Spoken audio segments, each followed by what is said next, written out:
Hi guys, welcome to my platform. This is going to be a message for the collective. Collectively, messages are timeless, so when you see them is when you're meant to hear them. Please don't forget to like, comment, share, subscribe. Also, please don't forget to hit the post notification bell so you can get alerts when my videos are posted. If you're new to my platform, welcome. Please hit that subscription button. It would totally mean the world to me.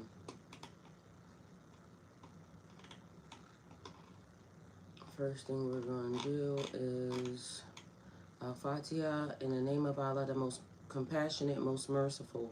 All praises for Allah, Lord of all worlds, the most compassionate, most merciful, Master of the day of judgment. You alone we worship, and you alone we ask for help.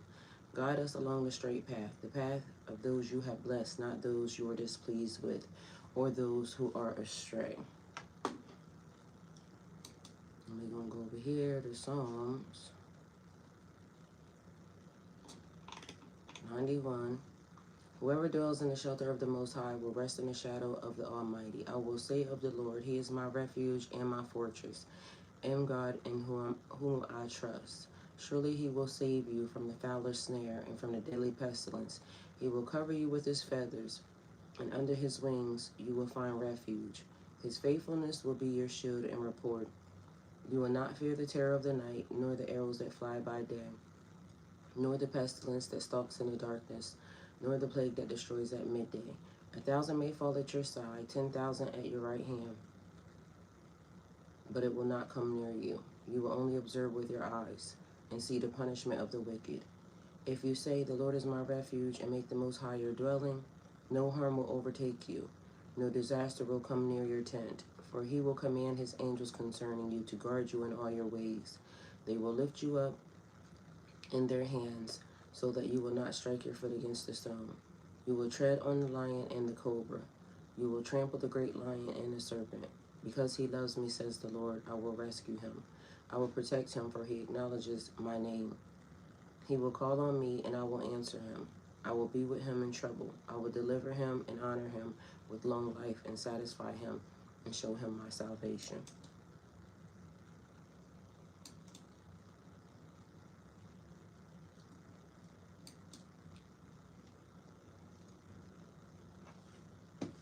I went to sleep listening to this, like I have done so many other things. The Quran, the Bible, the Torah. When I fell asleep listening to the Torah, I couldn't go to sleep like fully. It was almost like it wasn't allowing me to sink into full sleep because of the fact that it was ritual after ritual after ritual after ritual being done. Blood rituals, burnt rituals, this ritual, that ritual. Rituals where there was stuff being thrown at the altar, blood magic, things of that nature, right? And although they will say it's not, again, God, please give me the right words to say, truth is the truth, and it's there. You can go read it for yourself. I read it yesterday, but you can go look it up for yourself. Anyway, I fell asleep listening to this last night. Now, this book put me in a coma.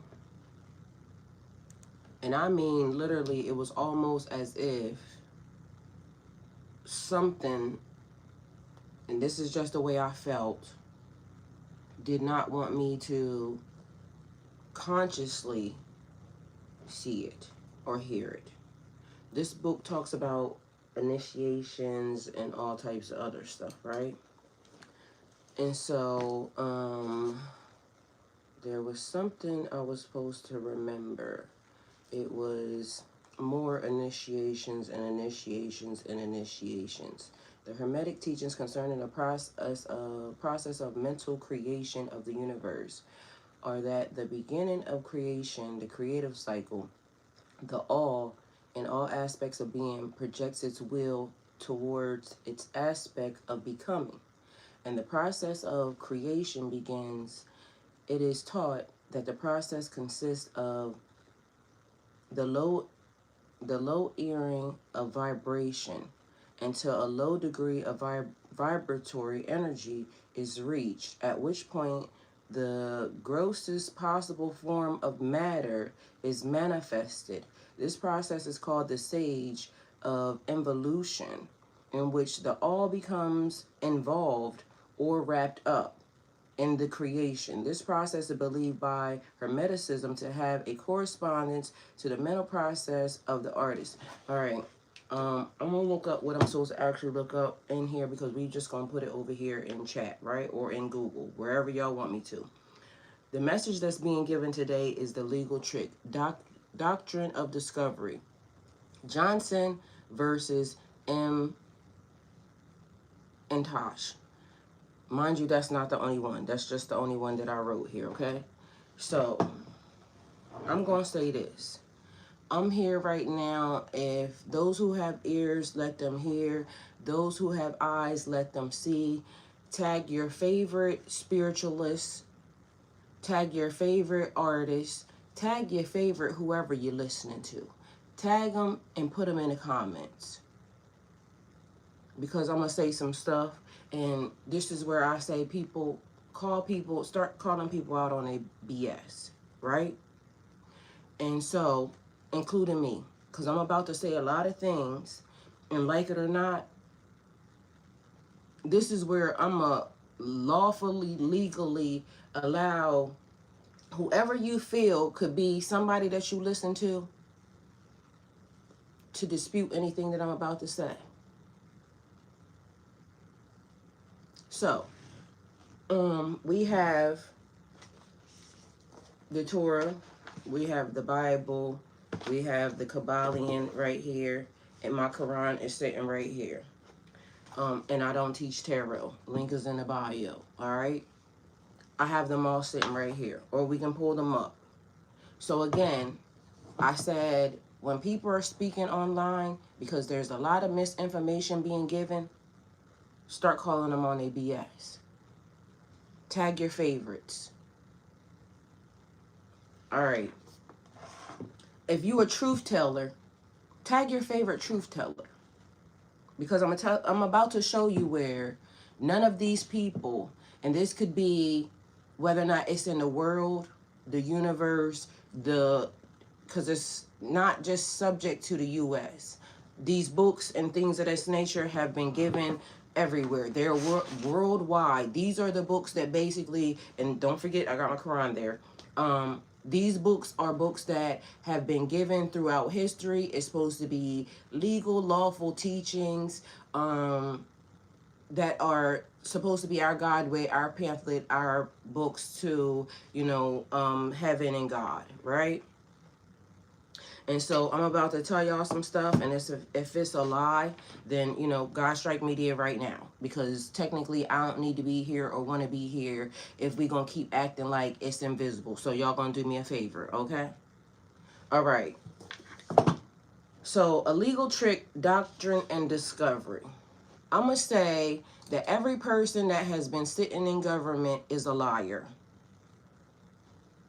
And I'm going to just tell you why.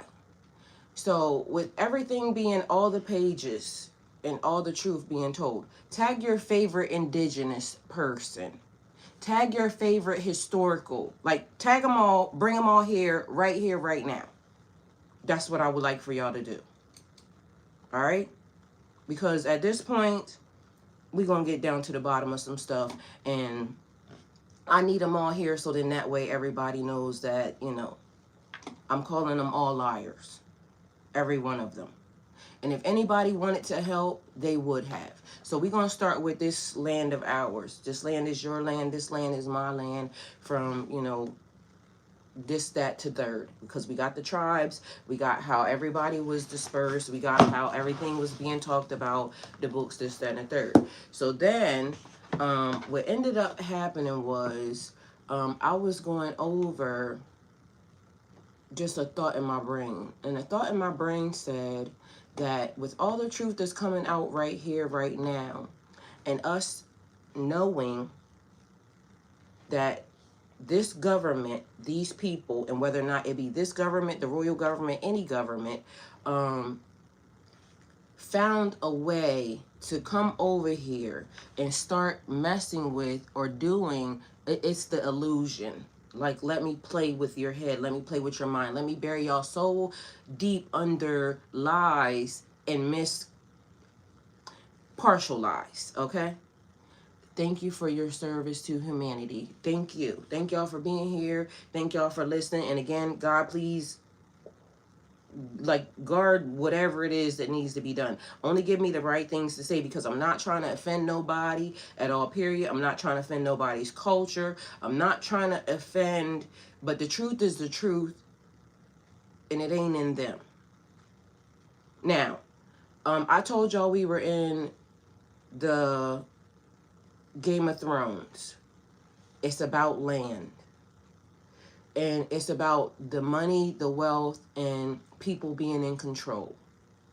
And so, and I'm gonna start with the bottom, so that way y'all can know what the premise of this even is. So I'm gonna start at the end, and then we can work our way into, you know, why this is.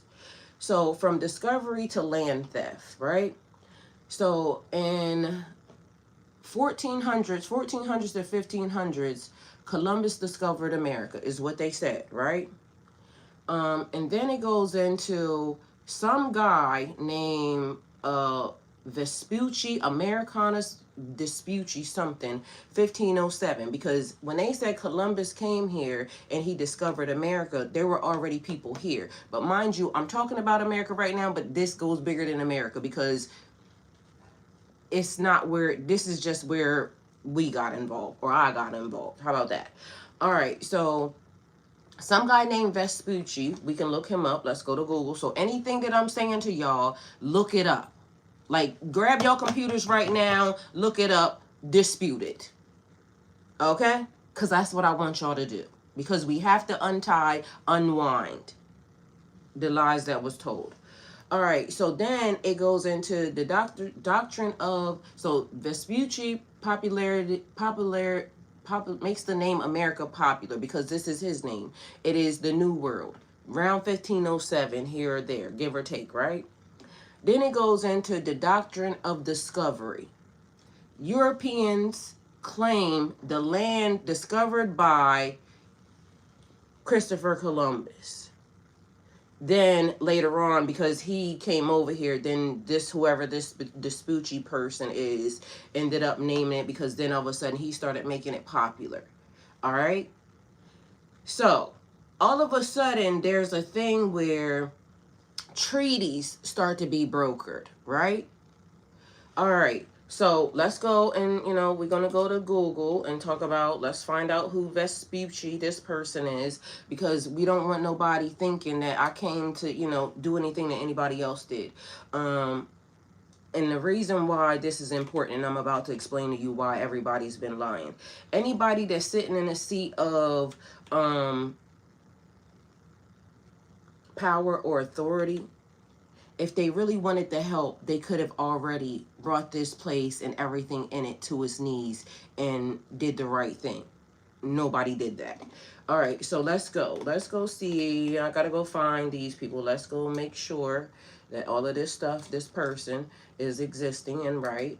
And again, y'all already know they're scrubbing the internet. So if they get to scrub the internet from a lot of things, then that means that some stuff that we're going to be looking for is not going to be there. And so then we have to go to the Library of Congress and some other stuff, or, you know, museums and this, that, and the third. Meanwhile, you know yourself, they already started talking about getting rid of the documents.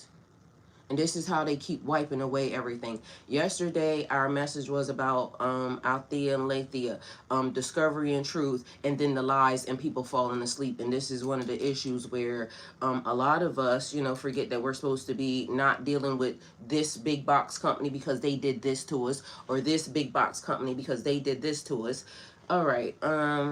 The other thing, watch what y'all wear. Literally, I just watched the thing. California is getting better, right? And because California actually does make people put the information on what is in the clothes, what is in the food, what is in this. And even though people may not see it, it could be, you know, a small area, and it says this is a carcinogenic, right? So there's a big company, and I don't want to say it because I didn't actually save the thing, and I want to go look it up for myself, but literally the lady showed it. She was fact checking. She was trying to buy a suit from one of your favorite places, and the materials in the suit are carcinogenic. Now, what does it matter? Because yesterday we read a little paper called The Secret Covenant. right? And it talked about how you're absorbing things through your skin. So even the clothes you're putting on your body, if it has carcinogenics in it, it is now creating a hazard for your body. And I don't know about y'all, but I sweat. I'm going to sit in front of y'all so y'all going to see it. So if I'm wearing anything that is going to absorb into my skin, DOA. All right? And so, hey. All right, so we're going to have right here, it says, the summary of historical facts, Amerigo Vespucci, 1507. The name America first appears on the Waldesimular map. In 1507, honor Vespucci, who realized the land was a distinct continent rather than the outskirts of Asia. So let's be mindful that Columbus said something, and then some person named Amerigo Vespucci made it popular. Doctrine of Discovery. This 15th century internal law framework allowed Christian European monarchies to claim unoccupied lands, meaning lands not held by Christian rulers, effectively ignoring indigenous sovereignty. Now, let's hear. Those who have ears, let them hear. Those who have eyes, let them see. Because what I said was the doctrine of discovery. This 15th century international law frameworks allowed Christian European monarchies to claim unoccupied lands. The lands were not occupied, but they were. They were occupied. Now, listen. Because what it says is, and I'm going to read it again. The 15th century international law framework allowed Christian European monarchies to claim unoccupied lands, meaning lands not held by Christian rulers, effectively ignoring indigenous sovereignty. They came, they stole, kill, steal, destroy. Now, fake treaties and imposter chiefs. And this is why I'm telling y'all that anybody that sat in that seat that really said they wanted to help the people, that, and we're going to say legally. Because legally, this is why I said I wanted to be an attorney, because you take down the system using their own words, using their own law. Now, recently, I don't know if y'all heard it or not, but the president said discovery doesn't make something yours. So if anybody can go find that clip, it exists, which is also something that could be held up in the court because it came out of his mouth. Now, how is it that little me, because there's people who are attorneys. That lady that y'all was trying to get into the presidency, she's an attorney. There's most of them, a lot of them people are attorneys. They know what happened. And if they really wanted to help, this is what they would do. Because this done went to court. But I'm getting ready to tell y'all what hasn't went to court. Because I'm going to pull up the law. This is the reason why I put it there. Now, fake treaties and imposter chiefs. Colonial and U.S. officials frequently utilize coercion, bribery, and paper chiefs. Individuals with no legal authority within their tribe to sign away vast territories. It's illegal. Everything they have done is illegal by their own standards and their own laws. Why? Now, this is what documentation we need, but I done seen it running rampant all through TikTok. So, everybody knows that they declassified, reclassified the actual people that was here. And then what they did was they brought in some people or started teaching people to be the indigenous. And then they brokered treaties with those people because of the fact that they knew those were not the real people. And they could control them. Meaning they set in a fake person. Y'all know this. It's already there. Everybody's already saying it. So there is a legal standing right now where that government can be sued again. Why? Because now the documents are there. Why has it not been that anybody that is claiming, everybody's being distracted, and you know, I don't know her all that well. Miss Candace is an attorney too. Candace Owens, the person that's talking about that other lady. We need to get everybody not distracted on BS and start working on what's really important. This is what's important. You undo their laws by using their laws. We know what they did. If we keep allowing them to destroy the documents and the paperwork, you're not going to have a legal standing at all, period. Mind you, we can also show where Johnson versus Emmentosh, 1823. The Supreme Court case officially integrated the doctrine of discovery into U.S. federal law, ruling that the indigenous people had a right of occupancy. The law already exists. But also remember, they did the law based off of the indigenous people that they put there, not the actual factual indigenous people. It was their people. It's not legal. It's not legal. It's not binding. It can be held. It can go back to court again.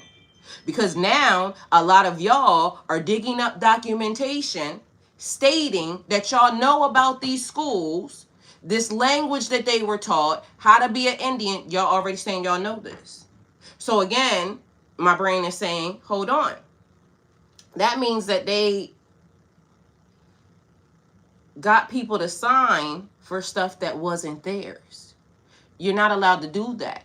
So that would be the equivalent of anybody that's here, and like I said, tag your favorite whoever. Tag your favorite whoever. Tell them to go look at it. Because, you know, definitely call me on mine, because I'm not going to be offended at all, period. If the worst case scenario is we figure out that I'm right, y'all saying y'all want to change. We have to go further than sitting online and talking about it. And now, here we are. There's information. Y'all know it. Everybody's pulling it out of the woodworks. It's showing that they legally lied on documentation. Then they brokered treaties and then broke them. Because one of the treaties in here was, they said they wanted the land. The indigenous people said they wanted their land. They still didn't give it to them. So they don't even honor the treaties and things that they broker. So again, fact check me. Tag your favorite whoever. And get them all eyes on it. Because at the end of the day gonna end? And are y'all not tired, or are y'all ready, whichever word you wish to use, to move forward past whatever these people are doing? They have no legal standing at all, period, because everything they did was deceptive from the start. Modern land claims. Today, indigenous nations use litigation, legislation, and the land bank movement to challenge these historical legal fictions and assert their sovereignty. I know y'all been seeing all over TikTok that some of the indigenous is crying because they're being kicked off the land by the actual, you know, the people that are coming along saying that they are the indigenous. Now, this is the thing. This is why your birth certificate and tracing back the land and the history is so important. Because you have to have a legal standing being here. They know the people were here. Now, let's see. There's something that I wanted to also say, because guess what they came in with? This is how they kept everybody bound. The Bible, the Torah, which was the first part of the Bible, and Quran right here. Ain't nobody exempt. Nobody. And any other languages or any other religions, y'all not exempt either, because they said there was what, 14, let me see, I did that the other day, almost 4,200 religions. Everybody just compiling on information. I love God. I believe in God. So God is not the issue in this. It is everything that was done to kill, steal, and destroy in the name of God. Mind you, even the Kabbalion, last night I heard them say the same exact thing. Everybody in the books are very much aware that if they are a part of whatever this is, they already know that they're in violation. Which also stands to think people still keep doing stuff and they don't care. Anyway, so a lady, let me see if I can find this for you. Right here, this is in a book of, this is in the library. It's something that was written. The person's name is Alexander Smith. It's called Dedication. Let me go over here and see if I can look it up for y'all. And then I'm gonna read to y'all what it says. And again, y'all, please, everything I'm sitting here, if you're on a computer and you're listening and this is interesting to you, fact check me. Google it. Like, don't allow me to sit here in front of y'all like y'all do everybody else and tell y'all a bunch of BS. Hey, Miss Kelly, welcome. Thank you for being here. All right, so we got, let's see. This book is called Christian Clergy of All Denominations. I think this is what it says. CHRISTIAN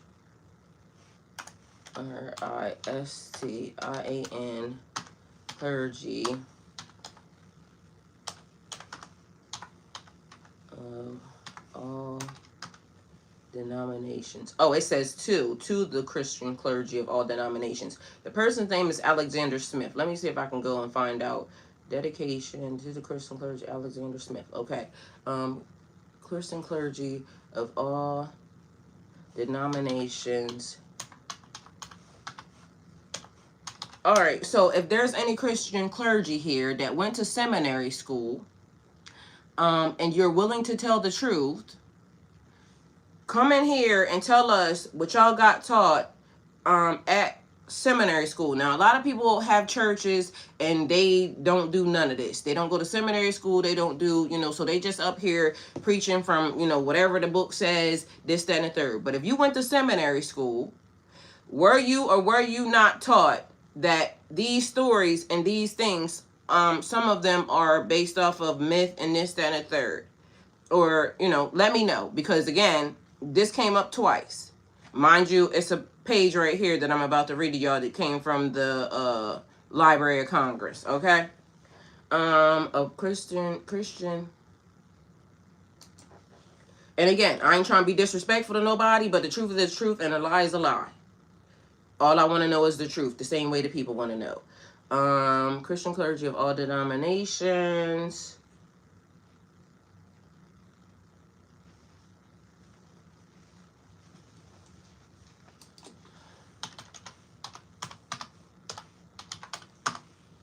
And we got, the man's name is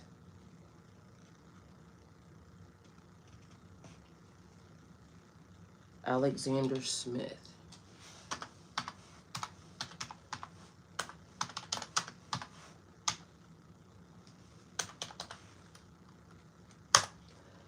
All right, let's see.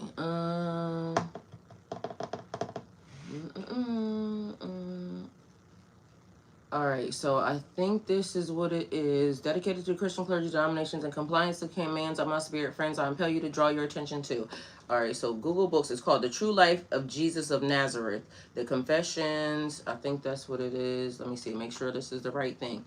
This True Life of Jesus of Nazareth, The Confession of St. Paul, Alexander Smith, second illustrated. Nope. Let me go back. Let's see if we can find it. Right here. They have it on eBay. I want to see a book. Okay, so the book is called The True Life of Jesus of Nazareth, The Confessions of St. Paul. Let me see if I can find a PDF version of it, so then that way we can...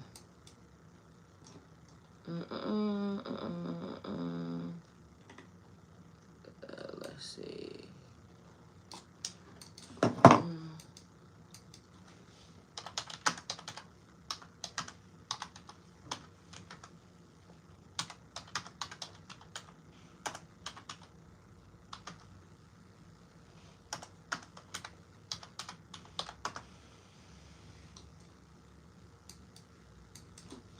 That way, because some of these things you can actually find a PDF version of. We're not going to spend too much time on this because literally it was something that I just found, but I figured it was PDF. Something that was important, because what's important is those laws. Let's see. Anyway, no. I'll just read it from here. I was trying to pull it up on there. Anyway, so it says, in compliance with the commands of my spirit friends, I am impelled to draw your attention to a subject of deep interest and vast importance to the Christian world. For 18 centuries and more, gentlemen of your profession have undertaken to teach and expound the doctrine of the Christian faith. Sermons as numerous as the sands on the seashore have been preached, and books have been written, enough in bulk to buy a city as large as London in England, in devotion to reconcile the Christian dogmas with truth and reason, without accomplishing an end in view. For the same mysteries and subjects of dispute and contention exist now, as in commencement, shocking to everyone of the common sense who is desirous of knowing the truth. The reason of this is obvious. The New Testament, which is the textbooks of Christianity, when judged by the philosophy of, sometimes words just be doing that, present day, is found to be a compilation of misstatements, misconcepts, perversions, and nearly everything else opposite to which it professes to be. I gotta keep going back and forth because I had to make it bigger, so y'all, what it professes to be. The vast characters of Jesus as therein represented is a myth, a being of fabulous and impossible existence, of whom it is impossible to conceive in any natural and constant light, or consistent, take it how it resonates. But at the length it has been pleased the supreme ruler of the universe that the truth shall be made known to mankind. The true character, history, doctrines of Jesus are now brought to light by spiritual communications through me, the truth of which cannot be successfully opposed when all things pertaining to it shall be made known.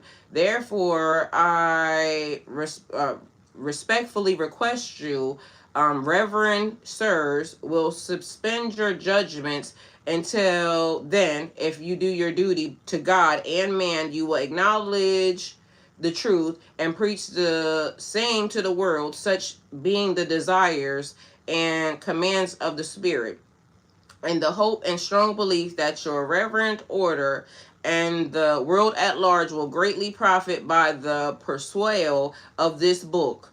I remain your respectful and humble servant, Alexander Smith. Now, the thing about this is, just like any and all books, and I tell y'all all the time, I don't care what's in them books, because you have to, anybody could write a book, right? But the fact of the matter is there's a reverend right now that I happen to roll across and, see at one point in time. And this man was saying the same exact thing. But then yesterday, so that was 3, which is the only reason why I'm bringing it to y'all attention, because once this starts being presented to itself to me multiple times and it's a confirmation and confirmation and confirmation, then that's also the reason why I'm saying ask them. If they go to seminary school, because that was the word, the key in this, because a person could automatically open up a church and say, I have a church, and they get in there and they preach this. But when they go to, the extended and further, they get taught something different. Mind you, I'm seeing a pastor, one that, made sense to me, speaking it and talking about it. And then now documents that are in the Library of Congress, because this book is, let me tell you how old this book is. It was 1905. Hold on. Matter of fact, it might have been later than that. Hold on. Jesus of Nazareth, a True History. Let me see when this book was But mind you, it's in the Library of Congress. So take it how it resonates. And this is also something about history. Like I said, they keep wanting to get rid of and destroy. All right. What this say? What is about to pop up on my screen? All right, something's trying to pop up on the screen.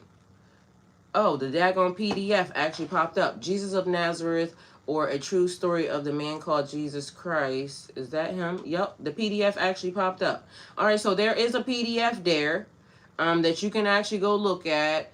The page that I just read is here, so I'm going to go ahead and save it. Look at God. You ask and you shall find. So I'm going to save this PDF, and you can go find it because it's there. I'm going to save it to my computer. And I found it on Google, so just so you know, it is there. It looks like it's... Hold on, let me see. All right, geez. It was 1864 is when this was written. And this is one of those things. You want to hide something from a nigga, put it in a book, okay? All right, mind you, it's a small read. It's 319 pages, so shouldn't be hard for nobody to go through and figure it out. Because like I said, fact check me. Prove me wrong, okay? Because if the worst thing that comes out is we get the land back by their laws, what you want me to do? All right, over here. So, let's see. All right, started with that. We talked about Americo, the person. So this is the thing. So Christopher Columbus fits in before Amerigo Vespucci, and his arrival is part of the chain that led to European land claims and the trickery against indigenous nations. So 1492, Columbus sailed the ocean blue. Columbus sailed for Spain, aiming to find westward route to Asia. The land in the Caribbeans encountered whatever all that stuff is. So we're going to keep going. Why Columbus matters in a bigger picture. First, sustained European contacts with the Americas. His voyage triggered Spanish colonization and spread of European legal and religious framework. Because people said, the man said this morning, if you want to be upset, then, you know, continue going back into history and this, that, and the third. Well, if we want the truth and we want it undone, then we have to go also back into history too. And I get that a lot of people don't like, you know, digging up bones and old stuff, but at the end of the day going in, and them old bones is the reason why this stuff is happening right now. And if we don't know the history, this is how they keep taking, and this is how they keep overlapping, and this is how the stuff keeps being done. Mind y'all, I'm gonna just preference on today. I love life, okay? I want to continue on being here, so don't let nobody ever make y'all think that I don't want to be here, okay? Because when you start digging up stuff like this and things start to happen, mind y'all, I ain't seen nobody tag nobody. All y'all in here listening, I know I can't be y'all favorite spiritualist. So, you know, if I am, thank y'all. Anyway, how the lies and the lies tied to the trickery. Columbus' voyage opens the door for European doctrine like discovery, because like I said, it's not just the U.S. that's tied into this. When you actually go back, because it started with the Pledge of Allegiance. I pledge of allegiance to the flag of the United States of America and to the republic for which it stands. Why am I pledging allegiance to stolen land and property? It wasn't making sense to me. It just wasn't adding up. All right. And as y'all see, that's why I told y'all we was going to go back to the bottom, because this is how you figure it out. Anyway, so let's go to the laws. Legal system. Nope, we're going to go right here. Start again. Because not for nothing, let me tell y'all how also, right? In the process of me trying to figure this out, at first, it was trying to tell me that there was no trickery. It accidentally started to tell me about what they did because I started to gaslight the system. I started to gaslight the system by saying, let me tell you what I said. Come on, it was a lot. What agreement was made between them? Because what it said was, It don't like when you start asking weird ass questions. Mind you, y'all see how far I'm scrolling. All right, so here's the Pledge of Allegiance. The version currently used in the United States. I pledge allegiance to the flag, United States of America, to the republic for which it stands, one nation under God, indivisible, with liberty and justice for all. Now, quick facts about the Pledge of Allegiance. I denounced that, but, you know, here we are. Because we talking about it. I don't want to say anything spiritually to bind me anywhere. So this is just a conversation. So quick facts about the Pledge of Allegiance. Written in 1892 by Francis Bellamy, was originally created for a national school celebration of the 400th anniversary of Christopher Columbus's arrival in America. Why would we be celebrating that? Because people already lived here. The words "under God" were added in 1954 during the Cold War era, commonly recited in American schools, government events, and patriotic ceremonies. Because guess why? It's a spell. Because remember I said they've been giving them and doing them to us in plain sight. All the rituals, everything has been being done right in your face. All right. So let's see. And mind you, I know y'all probably sick and tired of me having to break down this, that, and third, but we have to break it down because we have to break it down. So spiritually, what does this mean?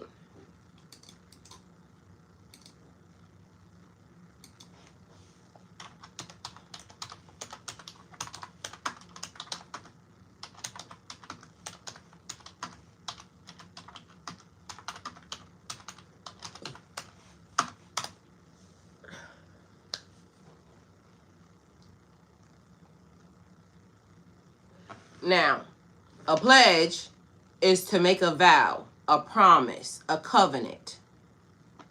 Allegiance, loyalty, devotion, submission, or faithfulness. Spiritually, a pledge is serious language. In many religions, traditions, Torah, Bible, Quran, vows are binding agreements of loyalty. Mind you, to thieves, to trickery, to lies. I already told y'all how, so we don't even gotta go over that part. Spiritually, a pledge is serious. So spiritually, this can mean you are declaring loyalty. Mind you, they start you up as children. Do y'all remember what the secret covenant said? Start them up as children. All of it's been right in your face. Mind you, the parents, because as you grow up, is training a child. Train a child in which the way they should go. Meanwhile, the way everybody was going was wrong, because they had their foothold in a system. You're declaring loyalty to thieves and liars. You are aligning yourself under the authority of something. You were a sovereign citizen, a sovereign entity, a sovereign being, a sovereign land, a sovereign nation before they came here. And because they wanted to put you under their religion, they came over here and started doing what he was doing.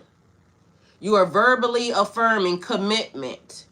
The spiritual weight depends on your belief system. Some see it as civic unity. Some see it as symbolic covenant. Others believe only God deserves that level of allegiance.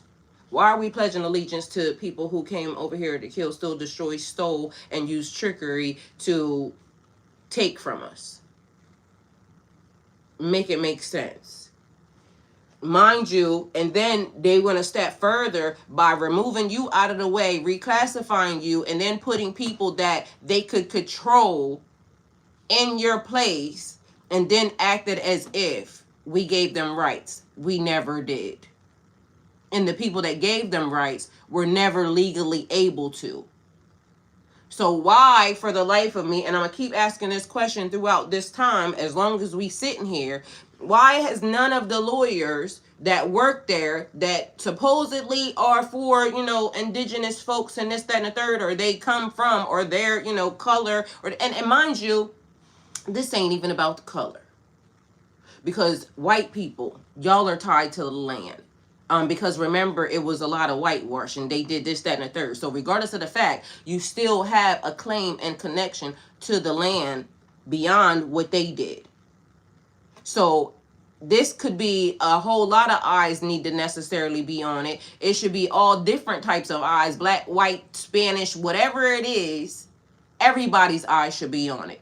And it should be a team of lawyers or a team of attorneys that actually are sitting right there why they didn't go into it.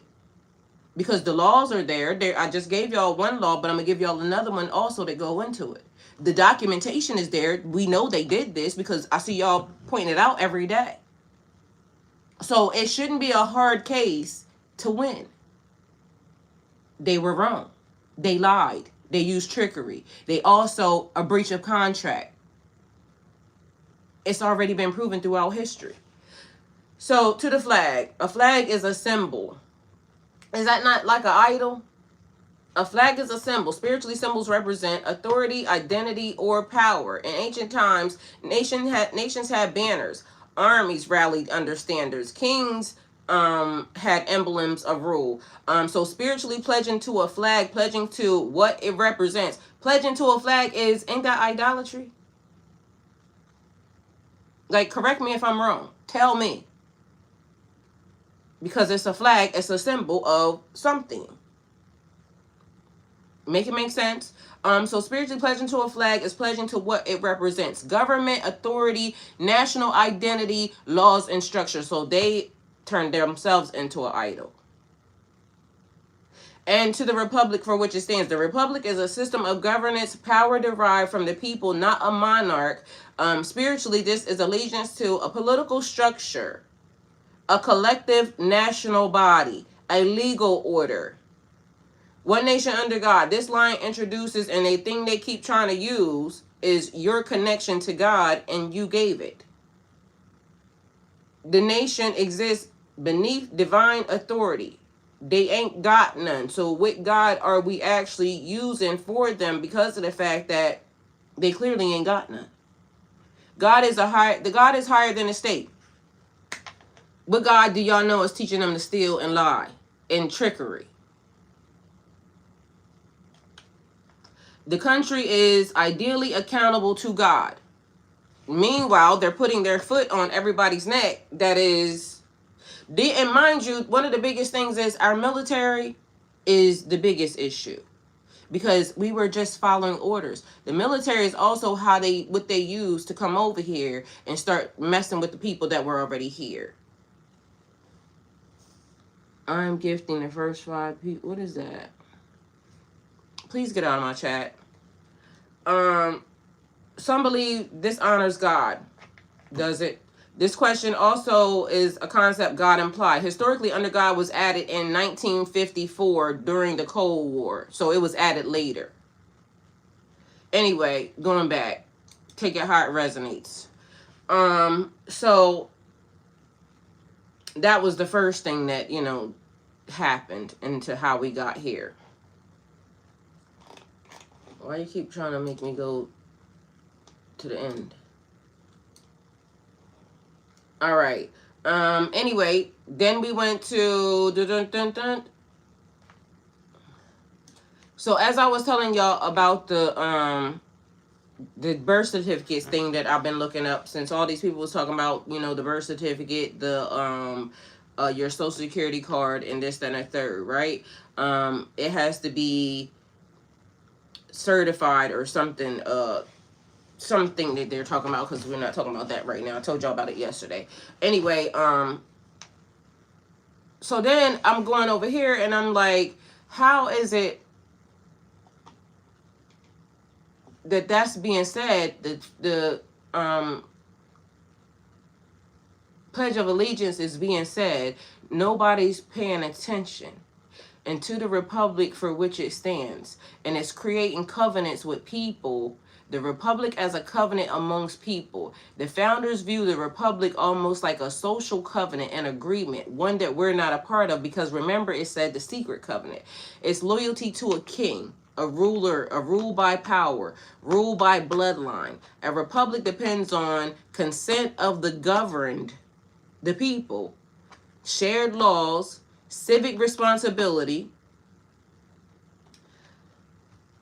It's not adding up, because why is it that it's almost like we have been giving our rights away from day one?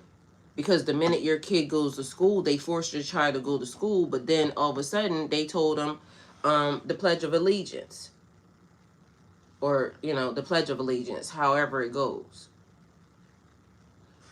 Mind you, the fact that nobody's been thinking about it at all, period, how throughout history, throughout time, but we have to remember, the older generation, maybe it wasn't important to them, or maybe it was like choosing their own battles, or, you know, picking the battles that they, you know, I don't know, because I don't want to even, you know, fathom what they could have been thinking when some of this stuff came in.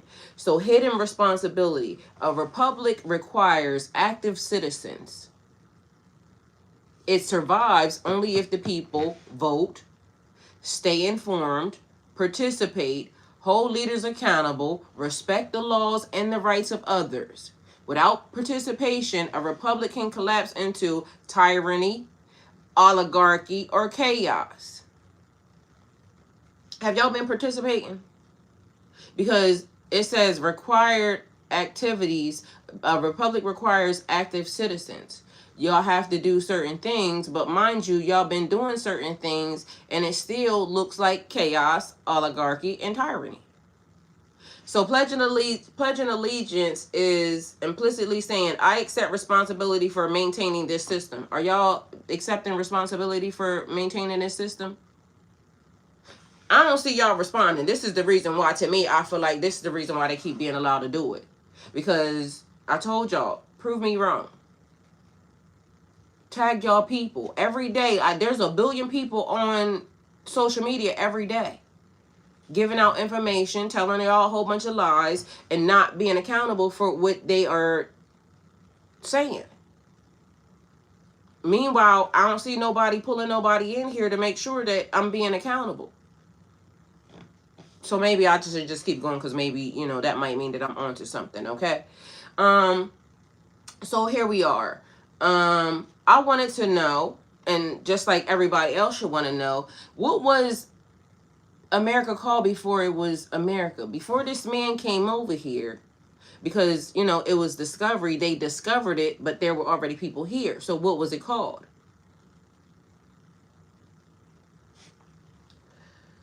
I didn't know. So Iroquois Confederacy, a union of nations with a sophisticated council system. Long before the Europeans arrived, North America was home to hundreds of sovereign indigenous nations, each with its own government, laws, languages, and spiritual systems. So they used the fact that there was no laws, no legal systems, and I'm going to show y'all why, because this is one of the things of how they tricked their way into the system. All right. So as it was going on from this perspective, the land was already governed and inhabited. It was not empty. All right, started in 1500s, 1600s, European powers claimed parts of the land. Spain, Florida, France, Mississippi River, and Canada. Britain claimed the Atlantic coastline, and the Netherlands claimed New York. The British colonies that later became the U.S. were known as the 13 colonies. These colonies were ruled by kings, subject to imperial laws, economically tied to Europe. How you think they did that? It already had government, but mind you, this is history. So be mindful that some of it is telling a lie. And so I felt like some of these things are not making sense. It's almost like as if the transition was just so easily going. Because why would I allow you to come over here if I already had systems set up amongst my people? Why would I allow you to come over here now? You're trying to start charging me for things that already belong to me. Does it make any sense to anybody? Wasn't making sense to me either. All right, so then it went into a transition from the colonies to a republic. 1776, colonial leaders declared independence from the Kingdom of Great Britain through the United States Declaration of Independence. How did we get here? Like, literally, it skipped a whole bunch of timelines. And remember I said I got a book right here. It's called The Illustration of the world, and it starts off at a certain period of time. What it shows is it starts off as the White House being there and the land and the property belonging to somebody else. So depending upon who you're talking to, or depending upon who started writing the history, is when you get books that start off at a certain period of time, but it don't go back. But that's not what I asked for. I asked for what was here, who was here. And then I had to gaslight the system to tell the system that there was no laws that were here. And mind you, it pissed the system off. This is how I got to the fact that there were laws and people actually living here in communities and this, that, and the third, because it didn't like the fact that I lied to it. But the whole time it was lying to me. I had to tell the system it was wrong, that there was, because what it was saying was, these people came about, well, okay, well, there was nobody here before that, and there were no laws, there was no nothing. Then all of a sudden it got mad. Go figure. Anyway, so I wanted to know what agreement was made.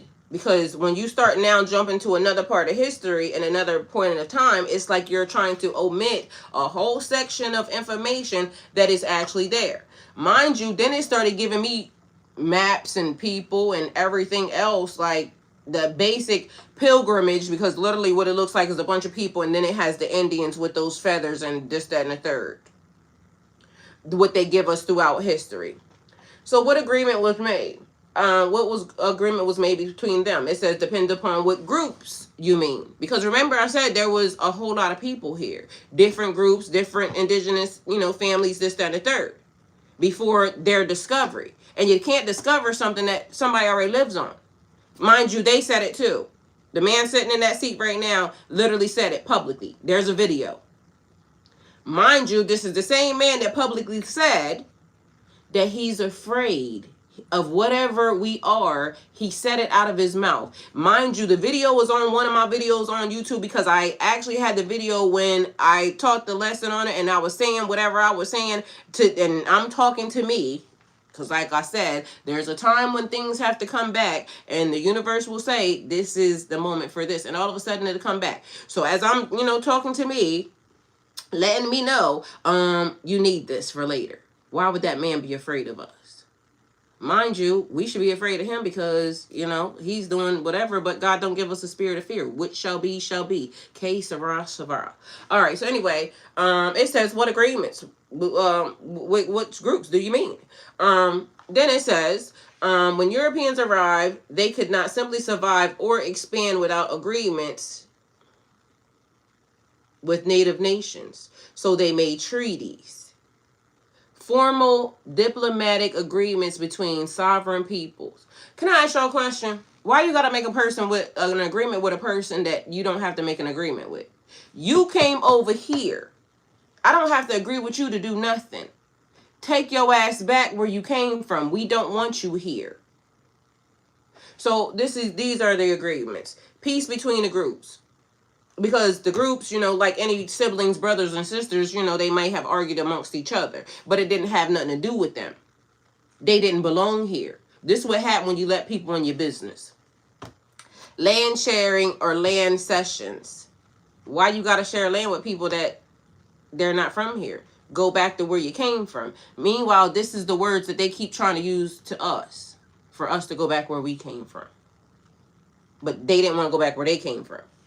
And that's for whoever I'm talking to, the people that came, not to anybody that belong here. Hunting and travel rights, military alliances. And see, this is why I keep saying the Sentinel, or them people, if that's what they're called, I forgot. Whatever them people are, that the minute they come to their shorelines, they get rid of them. That's what should have been happening around here, because y'all already see what happens when you give them an inch. They want to take the whole place. Trade partnerships. So, treaties made by William Penn and Lenape people in Pennsylvania. Numerous treaties later signed by the U.S. government. But there was no U.S. government. So, let's be mindful of that. So, this is what they were doing, trying to get to this. But they're saying U.S. government. With native nations, hundreds over time. Legally, native nations were treated as separate political nations, not subjects. Many treaties were later broken. So the contract and agreement, if you break a contract with anybody here, right now, you're in breach of contract. It's over, Hova. But somehow their breach of contract allowed them to have more land, more property, more access to this place. How, Sway? So, then it goes into a bunch of bullshit, right? Some stuff that nobody needs to care about. But I'm going to tell you, when someone pledges allegiance to the Republic, they are indirectly pledging loyalty to a system created through promises, treaties, and collective agreements between people that were legally broken. Mind you, I'm going to repeat it for the new people that are here. There's documentation where they reclassified the actual people that was here, and then they brought in people and trained them, sent them to school, this, that, and the third, and then they brokered deals with them because they can control them, gave them the land to people that, you know, they had, gave them rights to land, signed things, treaties and stuff with them, brokered deals with them, and put them in place of the people that were actually here. That is illegal. It is counterfeit. It is scamming. It is as if to say, my name is my name. I'm the person who actually live here, belong here. And then they bring in somebody that they start training to act like me, and everything else, and then they get this person, they kick me to the side, and nobody, you know, helps me or anything, and then they bring in the next person and say that that's me, and this person now signs my property over to them. It is identity fraud. And mind you, on mass levels. Mind you, y'all can prove it. There's documentation. That means that it was never legal. So why is none of the attorneys that are connected to anywhere, why is there not a class action lawsuit based off of that? Because yes, it did go to court, but it didn't go to court based off of new information that y'all are uncovering right now where they scammed. It is identity theft. But yet we want to argue about, you know, who messed with who and this, that, and the third and some other weird stuff. Mind you, legally, this is the moment, because even he said it. This is the moment to, you know, get that government gone. I'm telling you, right here, right now. He said it, and so I'm telling y'all how we do it. Why are the attorneys not doing it? Hi, Kevin. Welcome. Thank you for being here. Last will be first. All right. So I said why treaties with Native nations are still legally binding today. So they're trying to say that they would be still legally binding today. That's not true. Remember, I told you I ended up gaslighting the system because as I'm going through and I'm, you know, checking here and there, I needed to know, you know, what's the real truth? Because the system, the way this is programmed, is basically trying to cover up, put more stuff on it. So here I am. I said they broke the agreement. Then it says, yes, many historians, legal scholars, and indigenous nations themselves say agreements were often broken. To understand this clearly, it means we need to look at what agreements existed and how they were violated. We already know how they were violated. We made agreements with them for them to just be here for whatever, you know, and then for them to just be able to do this, that, or third from the 1700s. But mind you, this goes way back further because remember I said 1500s from the beginning. So this is where it starts. And again, we got to remember who's talking and where they start in history. So even when you go looking up stuff, you got to make sure that it's going back before that happened. All right. So from the 1700s through the 1800s, the U.S. government signed hundreds of treaties with native nations. Under U.S. law, there is no U.S. law. So the fact that they're saying that should automatically tell you that also. There was no U.S. law at the time. Treaties are supposed to be the highest form of law. It talks about it in the Constitution. So, but many agreements were later ignored, changed, or forced under pressure. Now, even when you go to court and they ask you, did somebody force you to sign this under duress? Because if you did, it's not legally binding. That's a law right there. Like I said, I'm not even an attorney, but I can see where so many different things have been broken and violated. Why is there not nobody's attorney that is up there that's claiming that they're helping? And this is why I said neither side is helping. Because if you really want to argue about something, let's argue about it and let's use their law against them and reclaim it back. Because we don't have to listen to nothing that they say based off the fact that let's take it to court. Let's sue them. Let's sue them and kick their asses off or out, or at least getting some structure around here. Because technically all right, common ways agreements were broken. Land promises changed after settlers moved west. Military force used despite peace treaties. They were not supposed to use their military against anybody. Anybody here. Treaties rewritten or interpreted differently by the U.S. because they did it to benefit them. And also, we have to remember that there are language barriers, because we're not even going to also forget that. How many of them spoke the same language as them people that came over here? Where was a translator at? It's the trickery of it all. Forced removals, even when treaties guaranteed land rights. How do you just get to come over here and start moving people off of land because you now create documents, because this is what they did and y'all can prove that?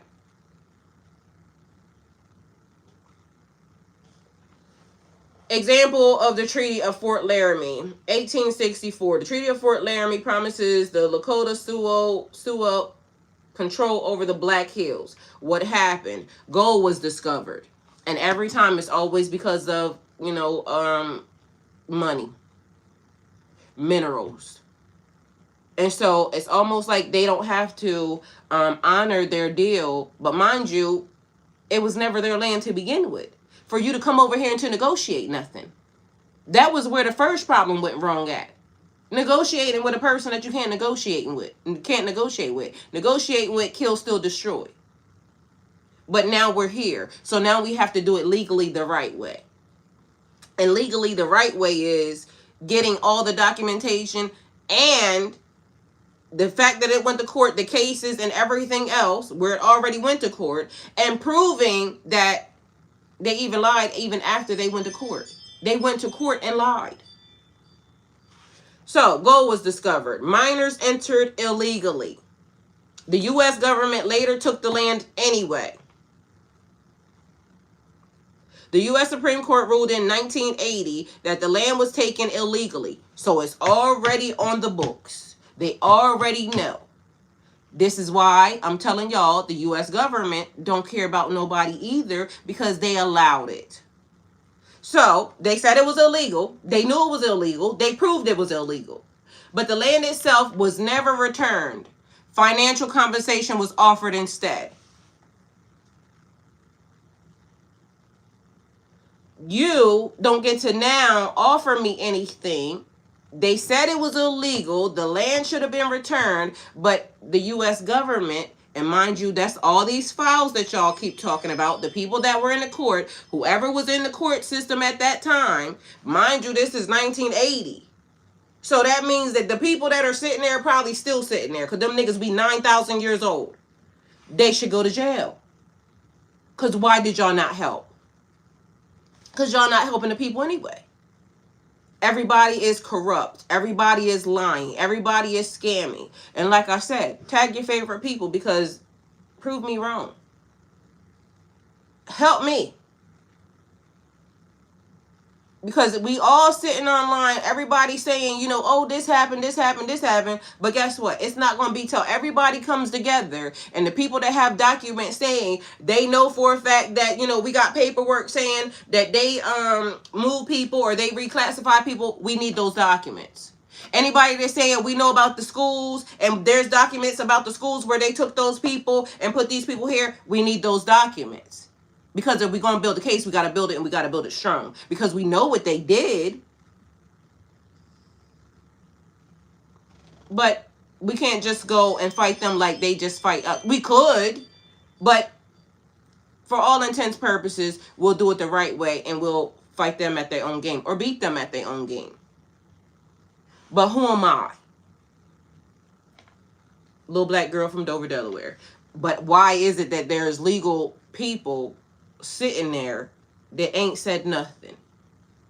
They want to focus on some other BS. Mind you, there's documents after documents after documents coming out telling y'all they replaced these people with these people and then signed treaties with these people because they were in their pocket. They controlled them. These people got nothing. Y'all have the documents. Y'all have the paperwork. Meanwhile, we arguing about stuff we don't even care about. Anyway, so Cherokee removal. The Indian Removal Act led to forced relocation of southeastern tribes, including the Cherokee. These my mom people too. Maybe even my dad people. I don't know. But definitely my mom said them as her people. Anyway, some of them. So anyway, including the Cherokee. Even after the Cherokee won the Supreme Court case affirming their rights, removal still happened, leading to the Trail of Tears, where thousands died during forced migration. But this is also the thing, because we don't know who's actually embedded in who, and we don't know who got placed where. Because some of these Indian people that they're saying are Indians are not really the Indians. We know that they came from certain places, so not saying nothing about nobody other than the fact that if there's documentation, who is who got reclassified, who got pulled in, what's the what, we need the documentation. Because if that's the case, and we clearly know it is because we done seen some of the paperwork. We also seen, some of the documents being released right now. It was a violation. You can't sign a document with an imposter. You can't sign a treaty or anything else with a person who is not legally occupying the property. And then, like I said, that man that's sitting in position right now said discovery don't make it yours. Just because you roll your little boat up on somewhere don't make it yours to be able to take out of his own mouth. I'm gonna agree with him. And like I said, for all intents and purposes, he keep telling the truth in ways that helps me. I like it. Anyway, why agreements were broken. Settler expansion. More of them came over here doing stuff. Demand for land kept growing. They want more. You give them an inch, they take them out. They always need more. They always need more. Gimme, gimme, gimme. Kill, steal, destroy. I'm going to take from you to benefit their lineage, their heirs, and then they got mouth to talk and say, oh, I can trace my lineage back to 1602. Okay, so can we. You just basically took the documentation, then all of a sudden fires and things of that nature broke out, but also there's a vault with people's information in it. Like, it don't seem like you were ever playing fair to begin with. It's almost like even in today's world where they will do so much stuff against us. But mind you, I love this part about it because it keeps, showing me that God really exists. Because they will keep doing so much stuff against us to try to hurt us, to try to destroy us. And the minute they do, it starts to mess with them. That's where God comes in at. But their wicked mind always tries to figure out a way to, let me see if I could corrupt this group of people. Never, ever let me help in a way for real, for real. It's always kill, steal, destroy. Let me make your water not good. Let me make your food not good. Let me make your clothing that you wear not good. Let me do this. Let me do that. Let me da-da-da. Let me. Let me give you some free stuff. And meanwhile, ain't nothing free in this world. It always comes with a cost. It's always something backhanded. I'm going to hand you this blanket. Meanwhile, it's going to be disease infested.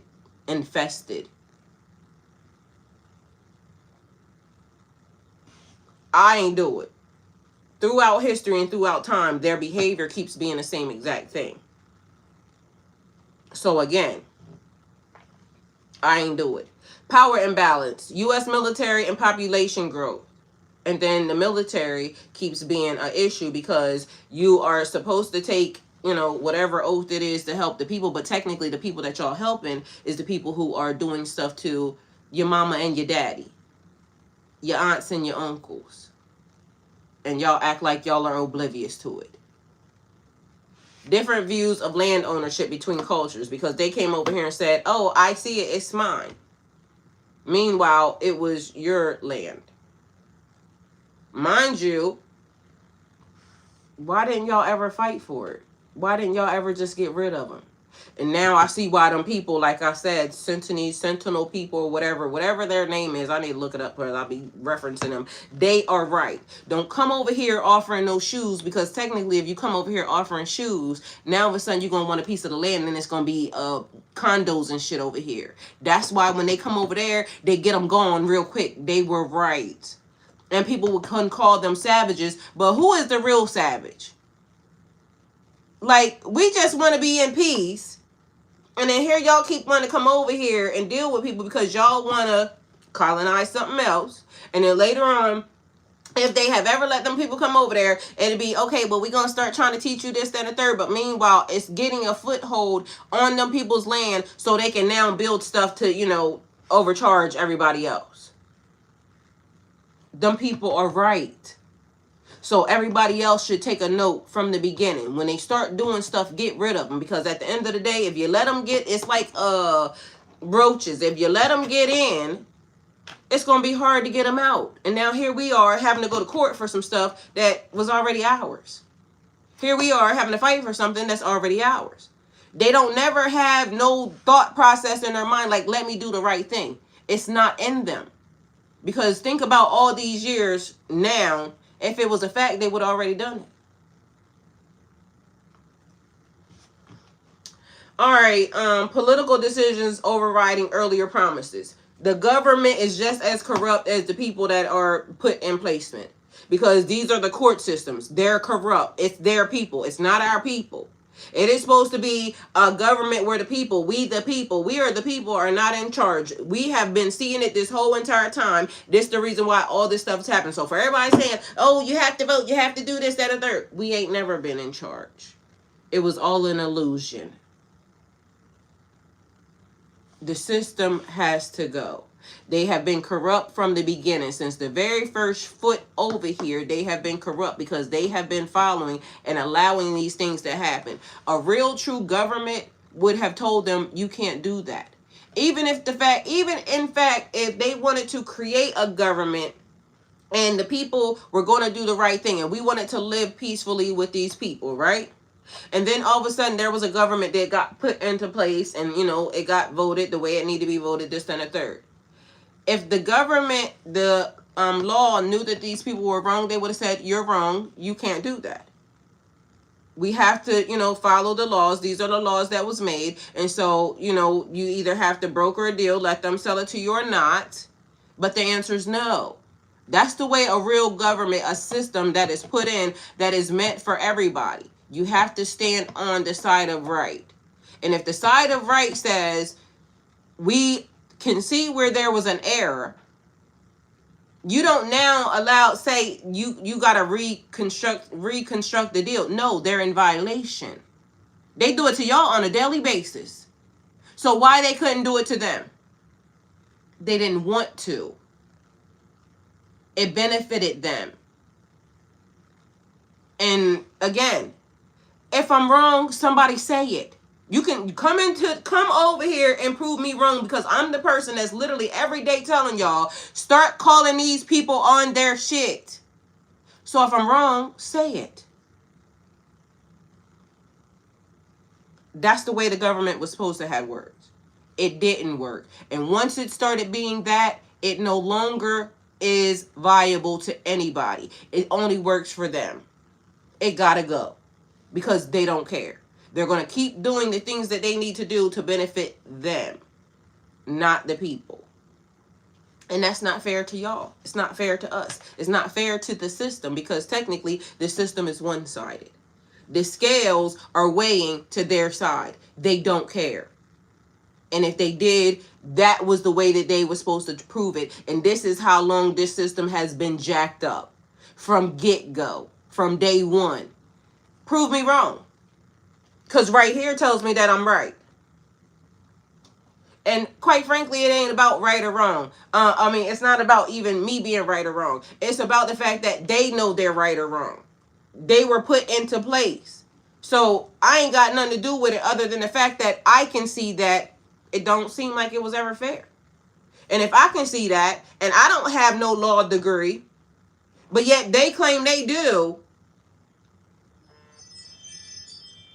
It's not making sense. It's not adding up. So here we go. It came into tribal lawsuits. Tribes can bring federal lawsuits, but who knows who's to what tribe? Everybody got reclassified, and then all of a sudden it came into, it says United States versus the Sioux Nation of Indians. Let me see. That's one of the things. And it says Treaty of Fort Laramie. I don't even know if I pronounced that right, but charge it to my head, not my heart. United States versus the Nation of Indians, because I don't even want to repeat it. I know I said it wrong. 1980 was a landmark United States versus Sioux. Y'all, somebody sound it out for me. Tell me how it sounds. Nation of Indians, in which the Supreme Court of the United States. Let me see if it'll sound it out. Well, let me see. Translate it. Dun, dun, dun, dun, dun, dun. Let me not say it, because I really want to say it right, because I don't want to be out here just saying wrong things to people. Is this in my phone? Let me see if my phone will translate it, because I'll be liking to know stuff the right way. You know what I'm saying? Yeah. Let's see. SIOUX.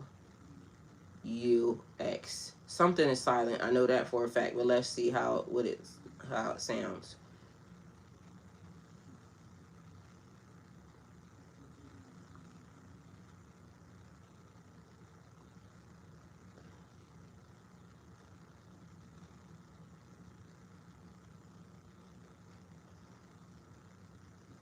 Why are you freaking doing that? Alright, let's see. Alright, now my phone want to act all weird, because I really want to know the word. I don't really want to be out here pronouncing stuff all wrong, because we don't need to do that.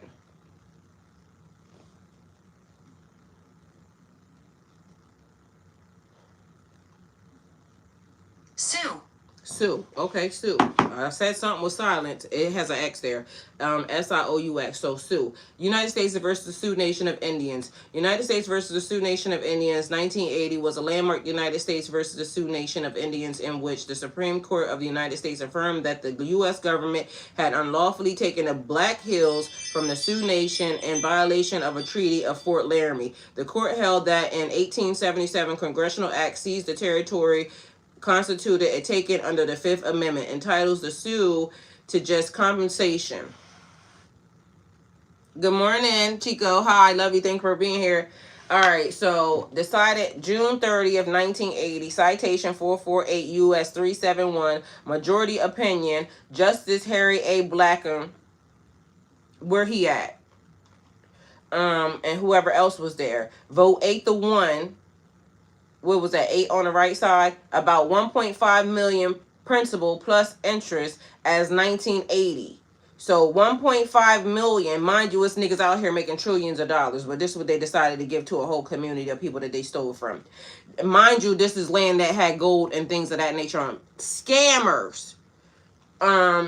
The dispute centered on the Black Hills of South Dakota land, guaranteeing the Sioux in the 1864 Fort Laramie Treaty as part of the Great Sioux Reservation. After the discovery of gold and the ensuing influx of settlers, Congress passed the 1877 Act, confiscating the territory without the consent of 3/4 of the adult male Sioux, as the treaty required. Earlier claims had been denied, including the Sioux tribes of Indians versus United States, was found no compensable taking. Court's reasoning. The Supreme Court upheld the United States court claims, finding the 1877 Act was not legitimate exercise of guardianship, but an outright taking of tribal property. They're saying it. They're saying it. This is a court document. The U.S. had coerced the Sioux into surrendering their land under duress. I told you that's illegal. It's illegal in anything, even right now. So that means that is non-legal, non-binding. And that no fair compensation was offered. The court ordered payment of the 1877 fair market value, $17.1 million plus 5% annual interest from that year. Impact and aftermath. The judgment represent one of the largest monetary awards in Indian claims history. The Sioux Nation, however, has consistently refused to accept the money. Now, billions with accumulated interest maintaining that the Black Hills was never for sale and demanding the land's return instead. The case remains a defining example of judicial recognition of historical injustice towards Native American nations and continues to influence federal tribal relations and reparations debates.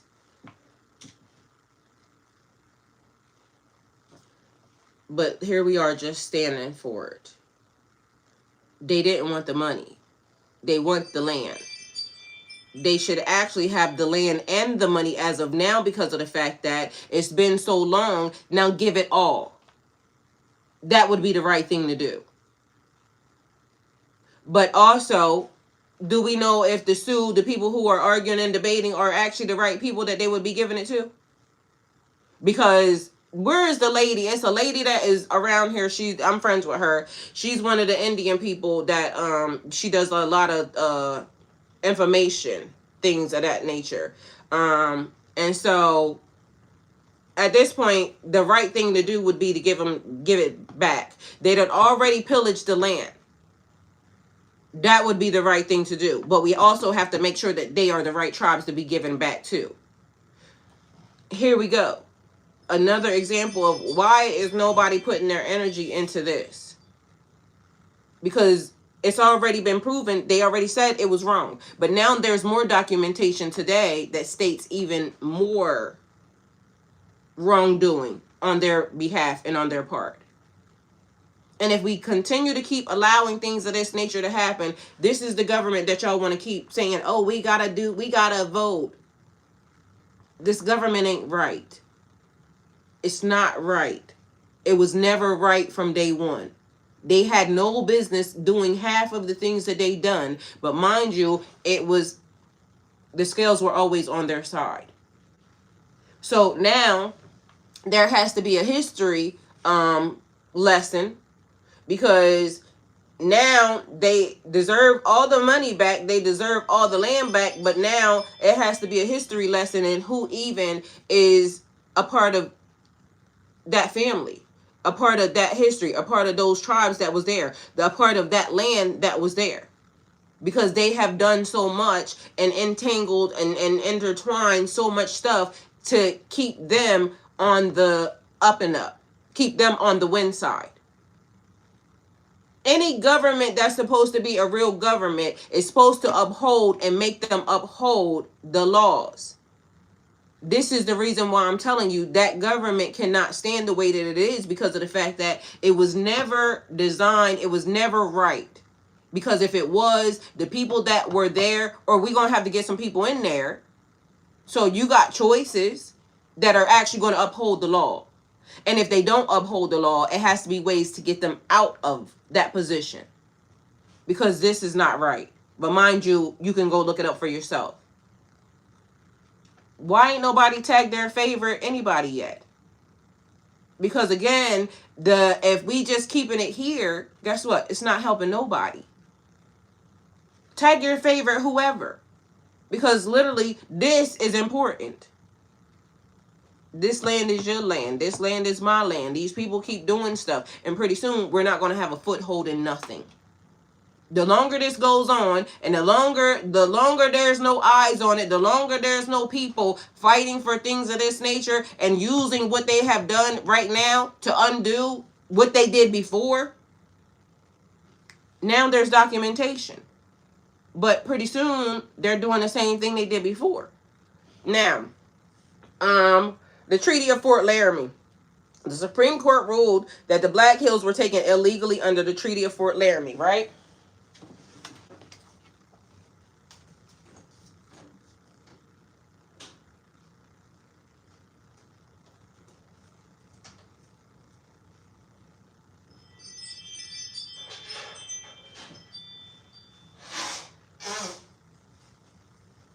All right, excuse me, y'all. All right, so the Treaty of Fort Laramie states The Treaty of Fort Laramie, 1868, sorry, also called the Second Treaty of Fort Laramie, was a landmark peace agreement between the United States and the Lakota, the Sioux, Nakota, Northern Afrino Nation, signed between April 29th and November 6, 1868. It aimed to end hostilities in the northern Great Plains and formally recognize indigenous sovereignty over the Black Hills. Date signed April 29th. Mind you, why are they having to sign anything with these people? That's the first thing that's wrong. Hey Tanisha, love you. Thank you for being here. I'm doing good. This is the first thing that's wrong. Why are they having to sign treaties with people who don't even belong here? That's the first thing. Thank you, Bree. Thank you for being here. Let me see, y'all. Where my thing at? Sorry.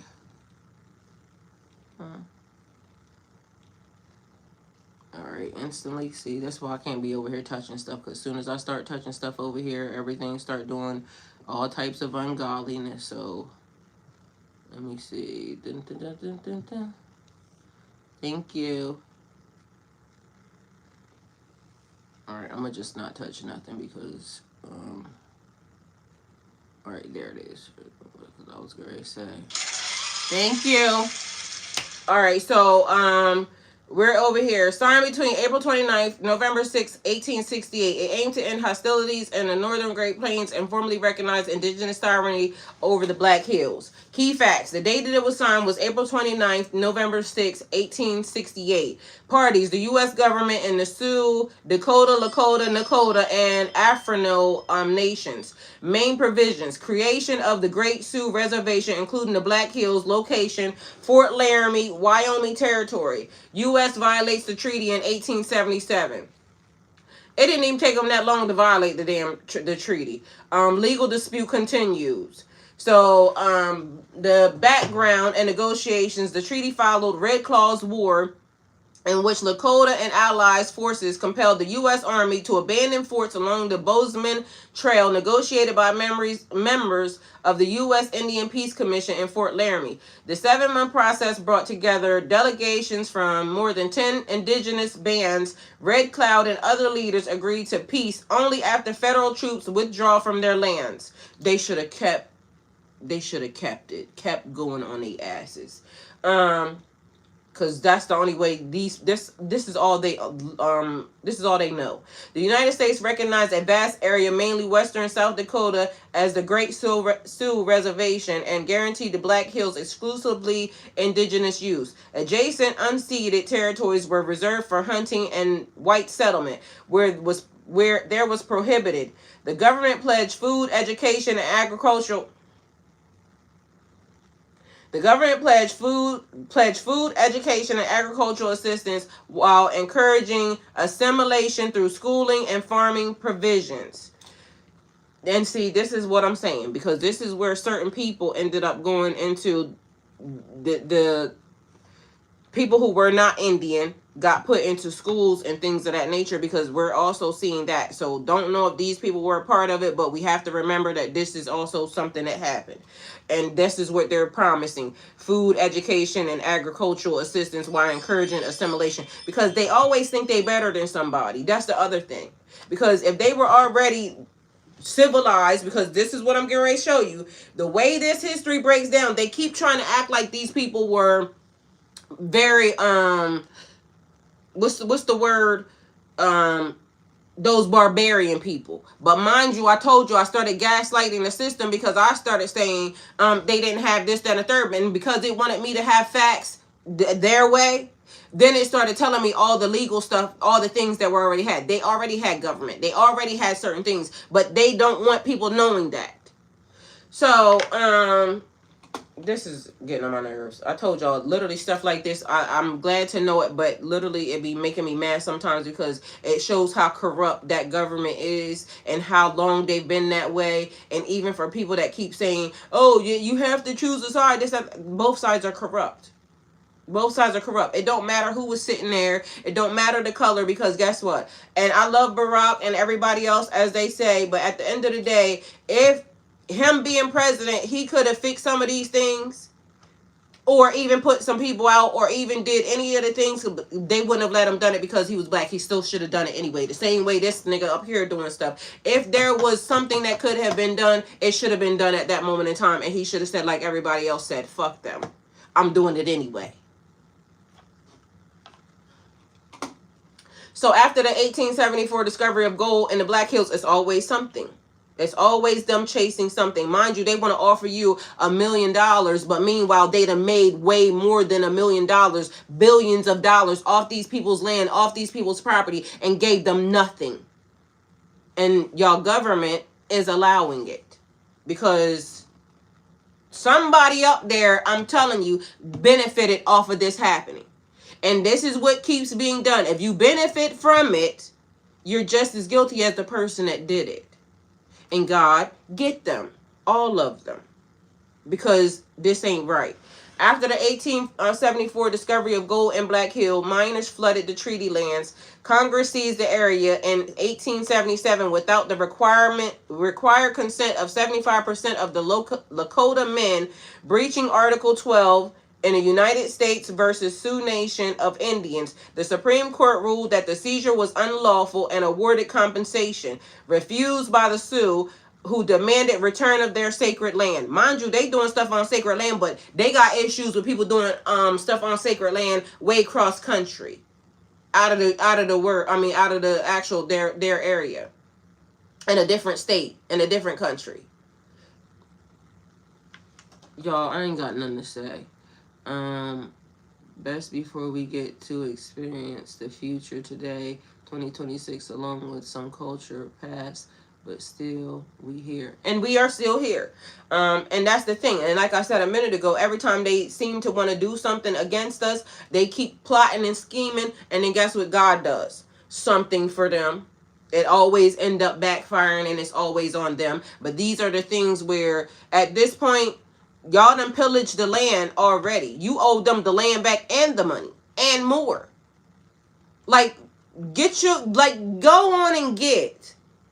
At some point in time, you saying you want to do the right thing. The real right thing to do is figure out who all y'all people is that came over here and did whatever and get. Like, leave. Don't touch nothing else. But they don't know how to do that.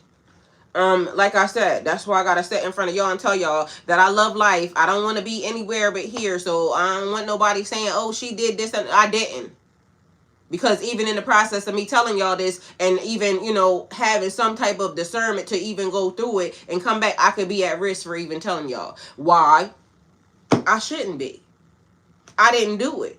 But, here we are, and this is the understanding. We can't keep letting things go over our head because these people are not trying to help us. They're never going to want to help us. So we have to figure out how to help ourselves. And this is the reason why I said, the more eyes that are on it, it's great that, it's 30 of us here. But in the process, it's so many billions of people. How are we going to fix this? And, it starts with a small group. It starts maybe with one. The fact of the matter is it's still happening.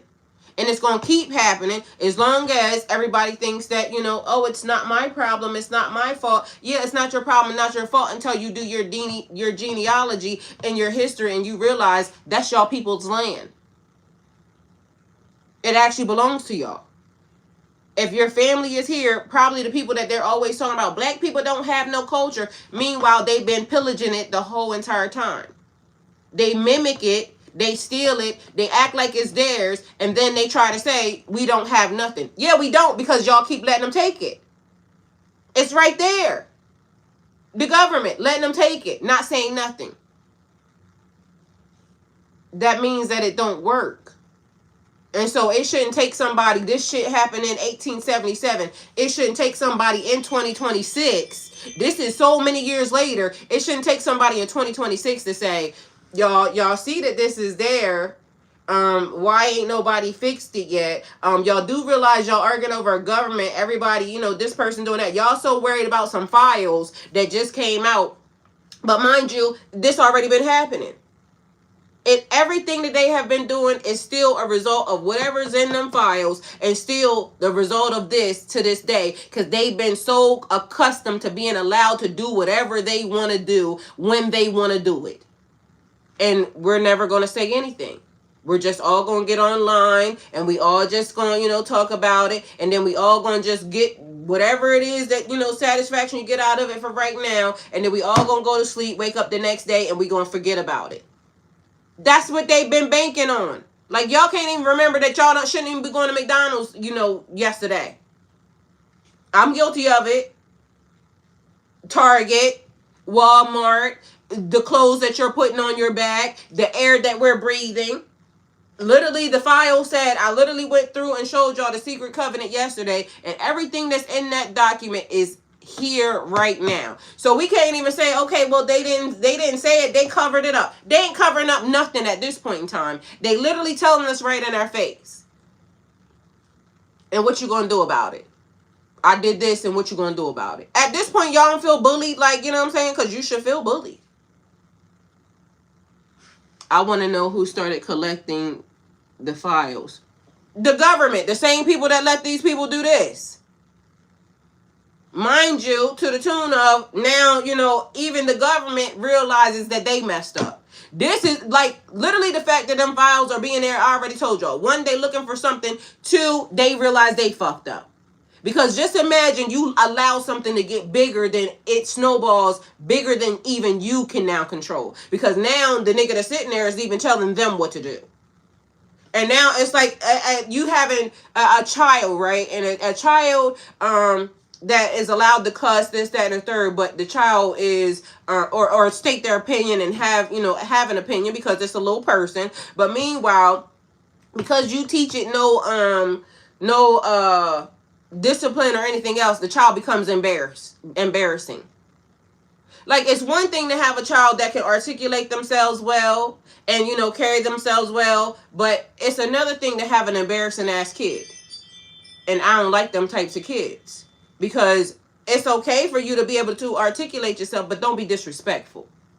And if you're being disrespectful to, your parents already now, just imagine when they get older. It's always cute when laughing, this, that, and third, ha ha, they this, that, and third. And like I said, being able to articulate yourself well, being, able to express yourself, being able to, do for yourself, great. I love them types of parents. I don't like when I see little badass kids that basically you embarrassing to everybody. So now I can't even whoop your ass because, this is what I allow anyway. Because if you allow them to do it in private, guess what they're going to do? Instead of talking to them and say, you can't talk to me like that, right? Like, there's a way for you to express yourself, because I keep seeing this little kid, and for the life of me, why y'all ain't beat her little ass? But it's a little bit probably too late, because of the fact that, guess what? She now used to disrespecting everybody. It's embarrassing. It's not funny. Because I see little kids that will curse, right? But they know better than to curse their parents out. They'll be talking. And they'll be saying, whatever, or just talking, in general. But they not cussing their parents out. Bad, disrespectful, just all out gonna be the worst type of human being, because it's not funny and it's disgraceful now. Now y'all looking at people, now y'all want to put kids on camera and this, that, and the third, and it's embarrassing to the tune of, hey son, I'll call you right back, I'm online. All right, love you. So it's a way for your kid to be,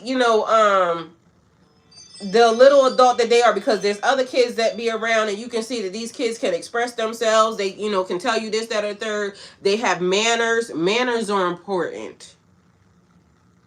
But these other little kids, these motherfuckers ain't got no manners, and they right now in the limelight. But if they get to act like this now, y'all don't be mad when they turn out to be, horrible ass fucking people, and somebody beat their ass for real in real life. Like, when you get outside and you act like that amongst people, somebody's gonna do something to your child. Plain and simple as that.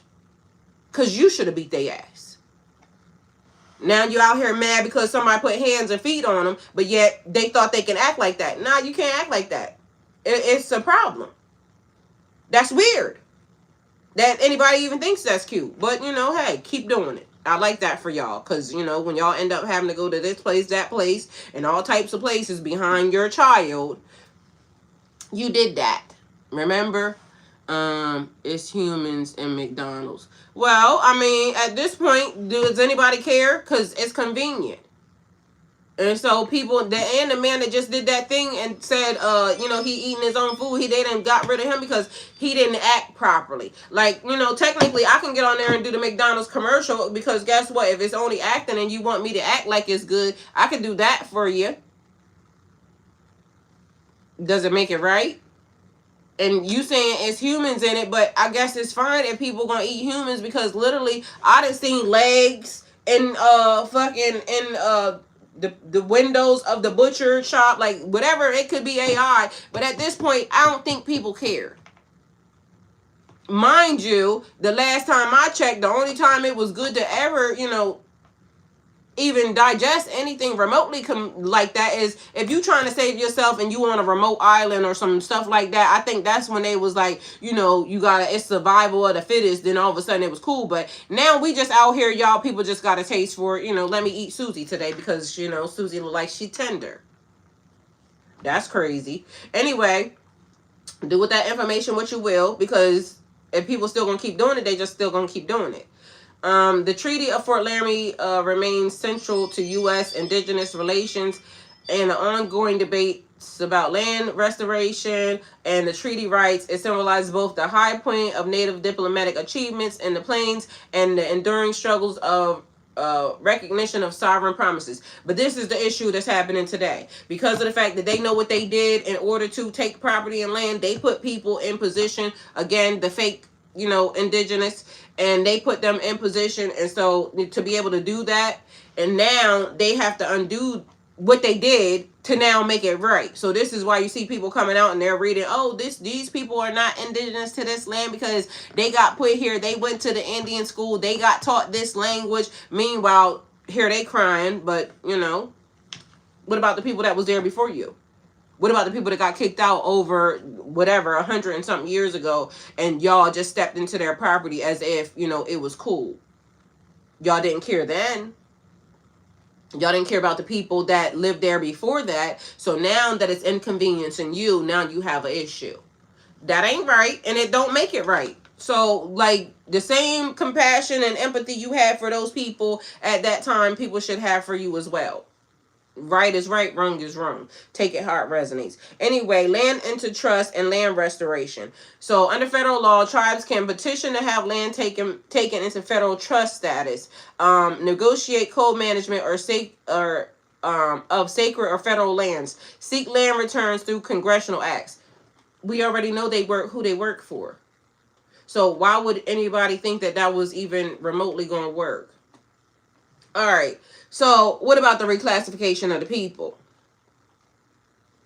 So from sovereignty or sovereign nations to domestic dependent nations in the early 1800s, Supreme Court decided a series of cases involving native nations. The most influential was the Cherokee Nation versus Georgia. So let's click on that and let's see what this say.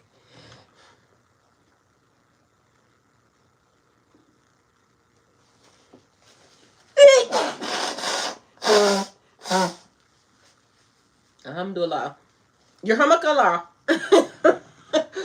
Y'all, don't mind me. I keep saying that just to make sure I can remember. All right, so Cherokee Nations versus Georgia. Cherokee Nation versus Georgia is a landmark 1831 decision by the Supreme Court of the United States addressing the political and legal status of the Cherokee Nation. The court held that the Cherokee Nation was not a foreign nation under Article 3 of the U.S. Constitution and therefore could not sue the state of Georgia in federal court. Key facts. Year decided, 1831. Court, U.S. Supreme Court. Majority, Chief Justice John Marshall. Key issue, tribal sovereignty and federal jurisdiction. Outcome, case dismissed for lack of jurisdiction. In the early 19th century, Georgia enacted laws extending state authority over Cherokee lands, defying federal treaties that recognized the tribe's autonomy. The Cherokee Nation, seeking to protect its territory and self-governance, petitioned the Supreme Court directly for an injunction against Georgia, arguing that it was a foreign nation entitled to sue under Article 3. The court's decision. Chief Justice Marshall's opinion concluded that Native American tribes were not foreign nations but domestic nations. Do y'all not hear this? And this is where, even in their bullshit, they start to tell the truth, because if it's a domestic nation, they should have sued their ass under the fact that you ain't legally able to be here and you're a foreign nation. Flip it around, because it's the upside down. And so you literally stated that I am domestic, but you aren't. I was here before you got here. You see what I'm saying? Like, where is the Attorneys Act? Because y'all not attorneying properly. And I'm confused. American tribes are not foreign nations, but domestic dependent nations, whose relationship to the United States resembles that of a ward to the guardian. Y'all, this is some shit. A ward to the guardian, as the Cherokee Nation lacked standing to bring the suit directly to the Supreme Court. The decision left the tribe without federal judicial protection at the time. Significance and legacy. Although this case was dismissed, Marshall's recognition of tribes as domestic dependent nation. Oh, I was getting ready to say, I heard it, so I don't know why nobody else heard it. Although the case was dismissed, Marshall's recognition of tribes as domestic dependent nations established a key principle of U.S. Indian law. Period. Somebody figured it out. It laid the groundwork for later decisions, notably Westchester versus Georgia, which affirmed tribal sovereignty and limited state power within native territories. Bam. Exactly. See what I'm saying? I'm not an attorney, but I can even hear this shit.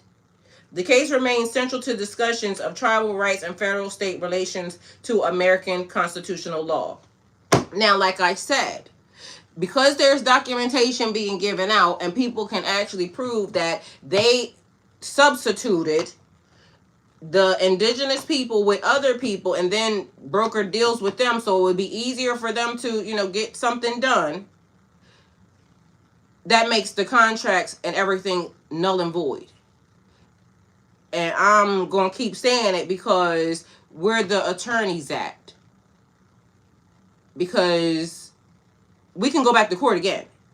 Mind you, we can win based off of everything that they have already said and everything that they have done. We need the documentation.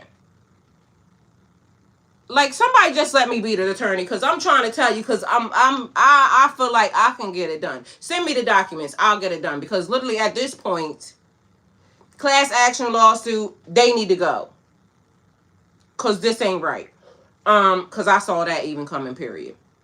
The court described tribes not as fully foreign nations, but as domestic dependent nations. Because even in there, this is when you be so smart that you dumb. Because the fact that they were trying to still use trickery, and then they started stating words. Like I'm telling you, that man said, that is the president right now, he said, discovery don't make it yours.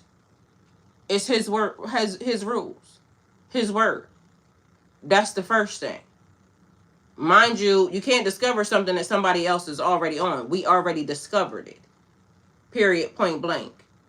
And again, for anybody that cares, because y'all should care, documentation, and they're changing laws right and left, trying to say if you belong here, if you don't belong here. A lot of people are going to be upset and mad when they figure out that the very thing that they needed, they didn't do. Because they're changing rules and laws right in their face. And so, what is being needed is your documentation. Your mother and father's documentation. Your mother and father's mother and father's documentation. Because it's the placement of where you are and who you are on this land at the time. And then furthermore, after that, it's going to be genealogy and DNA, because mother's baby's papa's maybe. And some of y'all going to figure out that you're not even related to the nigga that you thought was the daddy, Or maybe the person that you thought was the mom, because when your genealogy starts to match this person and this person, and you realize that you actually belong to this set and not this set, it is inheritance. Remember, I told y'all the wealth transfer. We still talking about the same exact things. It is a whole lot to unpack in one thing.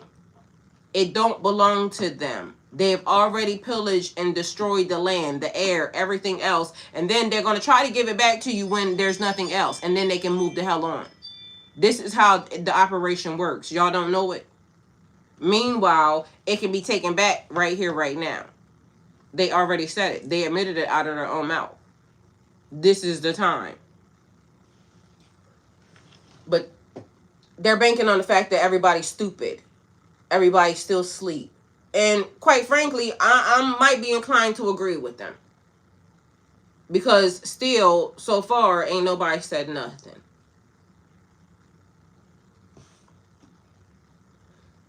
I'm just a messenger. The court described tribes not fully as foreign nations, but as domestic dependent nations. Who is we dependent on? That's the other thing. Where did dependent come from? Dependent upon who? Because they were sustainable before they got here. So even that classification is wrong also. Just because they wanted you to look like they, whatever they were doing. But mind you, we taught them how to wash their ass. That phrase reduced international sovereignty, placed them under U.S. federal authority. There is no U.S. This is also the part. There was no U.S. The words and the placement of time is also trickery. I promise you. Create guardian-ward relationship. Who is a ward? A warden? Y'all, listen to the words. The verbiage is always important. This is how they be doing shit, but this is also how you undo some stuff. The verbiage is important. So, reclassification. Before 1924, many Native Americans were not considered U.S. citizens, even if born on U.S. soil. There is no U.S. Y'all, all the words are mindfuckery. I told you from the beginning. They were able to claim discovery because it was a Christian, and these people that y'all keep, wanting to protect. Mind you, they stealing and lying and everything else. They were able to claim discovery if it wasn't a Christian nation. Mind you, they pulled some stuff out of thin air. And everybody said, okay, instead of fighting their ass. The Quran say fight them in another text, but it do say fight them. It's not you. It is God that's basically, like the people say, well, how do you know? Like, y'all let it get too far. And now God trying to help us. And, everybody like, how? We gotta be distracted. Let's go to McDonald's. Let's go to Target. They're telling you gotta get back to old customs, old ways. You gotta make this system collapse itself. Stop spending your money. Make it collapse itself. And then once it collapses itself, guess what? Don't put back into it the way it is. Because guess what? We already seen what they have done. From day one, from the word go. I don't care how the legislation is set up. This person can't do this unless this person, all of them are guilty. This is the reason why these people got land and property over here. They prefer, give them the money. And y'all, they're trying to force them to take the money because then they forfeit the property. It's trickery. And the law's in on it. God, get them, please and thank you. Like, we done had enough of these people playing in our face. Because if y'all have it, I have. And I'm going to keep saying, God, get them, please, and thank you. Dismantle this whole entire, kick this bitch clear across whatever it is. And excuse me for cussing, but that's the way I feel. Get them gone, because they're never going to do right. They had ample opportunity. All they keep trying to do is embed themselves deeper and deeper and double down on their foolishness. They don't care about the people. I don't know why we are still participating in this bullshit. you and me either. At this point, guess what? You should rather die than be involved in this. So, and if that's the case, let everything go with it. Undo it. Stop doing it. But no. Like, nothing is good for you. The food's not good for you. The water's not good for you. Everything, whatever it is, not good for you anyway. Y'all are going to leave y'all children and y'all grandchildren or y'all people here, and mind you, it's going to get worse for them because y'all didn't do anything. That's the way it's going to be. And then y'all gonna be acting as if, we didn't know. Y'all did know. I'm telling y'all right now. Mind you, I done told you, tag anybody and everybody that gets online. If you listen to them, tag them. Tell them prove me wrong. I'm wide open today, allowing them to prove me wrong. I know I'm not wrong, though. And if you're not talking about going back and making sure that this is right and untangling everything that they have been Pledge of Allegiance from day one to a system that is trying to tear you down. Period, point blank. It was never meant for you. We ain't them. You heard what Kendrick Lamar said. They not like us. That's real. They not like us. Are we speaking about the new legislation to be able to claim your indigenous heritage? I follow this brother that speaks on Moorish American, but I know for sure my people are Cherokee. I'm talking about everything. This system right now, as the way it is, we can actually, they need documentation. That's why I said, where are the attorneys? The attorneys that are basically sitting up there, they talking about a whole bunch of mess. Candace is an attorney. Kamala is an attorney. If these people was really actually wanting to help, what they could be doing is this. Dismantle this system with their own rules, their own laws. And show them how they don't even have a foothold here. They don't belong here. And the reason being is because even the way they took the land was illegal. There's documentation, paperwork coming out right now stating that they put people, they reclassified certain, sections of people. Then they took some people that wasn't even from here, put them in to another classification, in that classification to be able to broker deals and things with them people. They got documentation stating that. So the people that they signed deals and stuff with ain't even the indigenous people. That is scamming. That is a lie. It's a violation because that would be saying it is what is it called? I literally said it earlier. It's like somebody saying that it's me. They're signing a document. It's identity fraud. This government did identity fraud. And so even though they have went to court on certain things, it could be taken back to court again based off of new documentation and identity fraud because that didn't go in there. But mind you, again, like I said, the system is going to need to be dismantled anyway because you got lawyers, judges, and people in there that are not even upholding laws that they are automatically saying they know they were wrong. The system has to be dismantled because like I said, even if it was a good system, so suppose we wanted to say, okay, well, this is, we want to agree with whatever the name we make it, the new America, right? Or whatever, right? Or America, period. And we want to try to work with these people. If the system comes back up the same exact way and there's judges being put in place and then the law, people go in and they say, okay, according to the law, this was done illegally. And they don't do nothing about it, they're not working for us. They're working for them. If we're all going to say that we're going to live and abide by law, it has to be everybody living, abiding by law. It can't be one set of rules for us and another set of rules for them. That's not everybody living and abiding by the rules. That's them trying to control you under their laws, and then they do whatever the hell they want. That's what that means. And if that's the system, hell no, we won't go.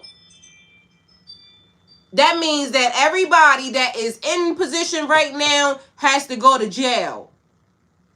Jail or hell, they choose. I don't care. But jail should be their portion because legally, none of them have done their job. Everybody that's sitting in a seat, jail.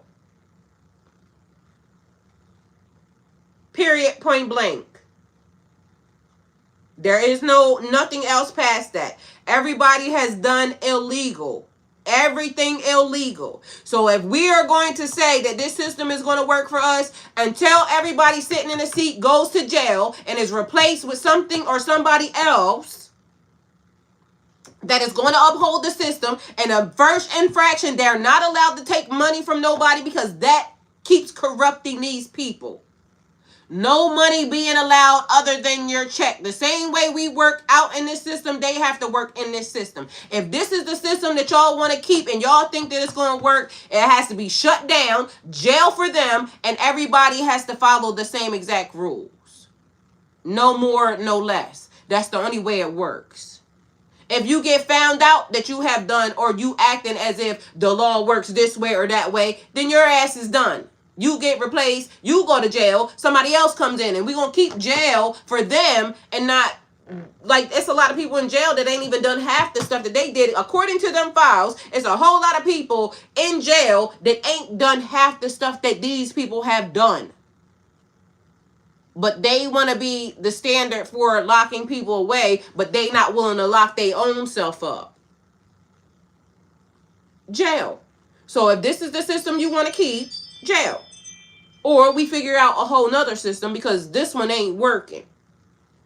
So y'all choose. But it has to be everybody choosing. But mind you, this is not just here. This is around the world because these people are here because of European, Roman, Spanish, Italian. This is how they got here. Portuguese. Like, this list goes on and on. This is not just here. They got here from by way of. So their laws are intertwined with our laws. And I keep saying to y'all, it's the Game of Thrones. And I want to live my life and be here. And I ain't trying, expire anytime early. I'm just telling y'all, this is how we got here.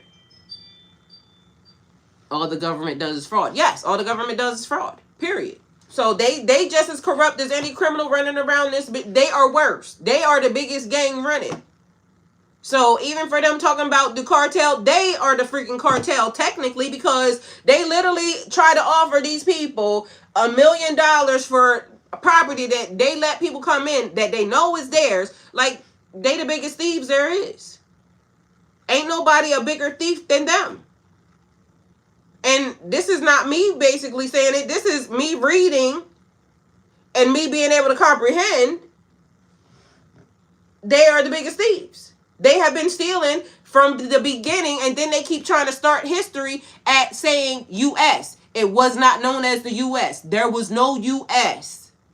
It was indigenous land. Anytime it starts with a U.S., that's how I know it's already messed up. There was no U.S. What was the property and the land called before you brought your ass over here and tried to occupy it, stealing, lying, and conniving?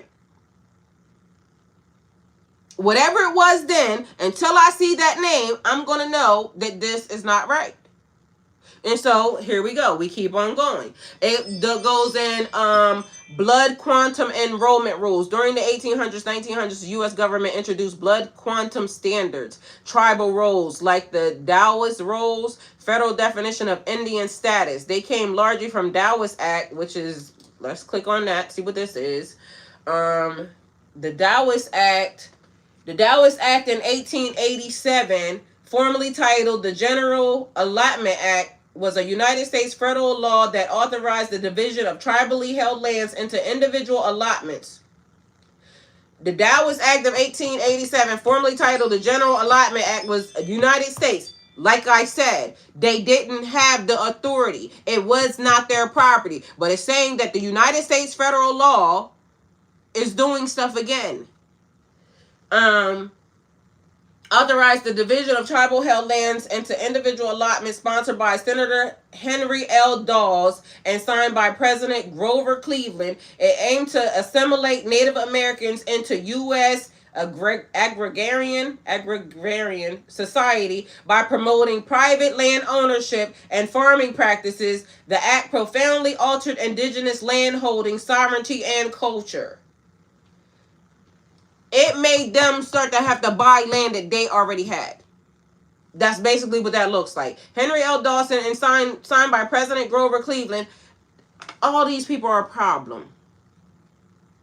Turtle Island is on here. I got that on the list too. Private land ownership and farming practices. Mind you, they was already doing all of these things. Signed into law February 8th, 1887. All mind fuckery. Sponsor Henry L. Dawes, Massachusetts. Official title General Allotment Act 12, Statute 388. Land lost by tribes about 90 million acres. Equals 60% of the pre-1887 holdings, repealed, ended by Indian Reorganization Act of 1934. These people stole over 90 million acres, not 90 million acres of land. And now they like to talk down to you. This shit is crazy.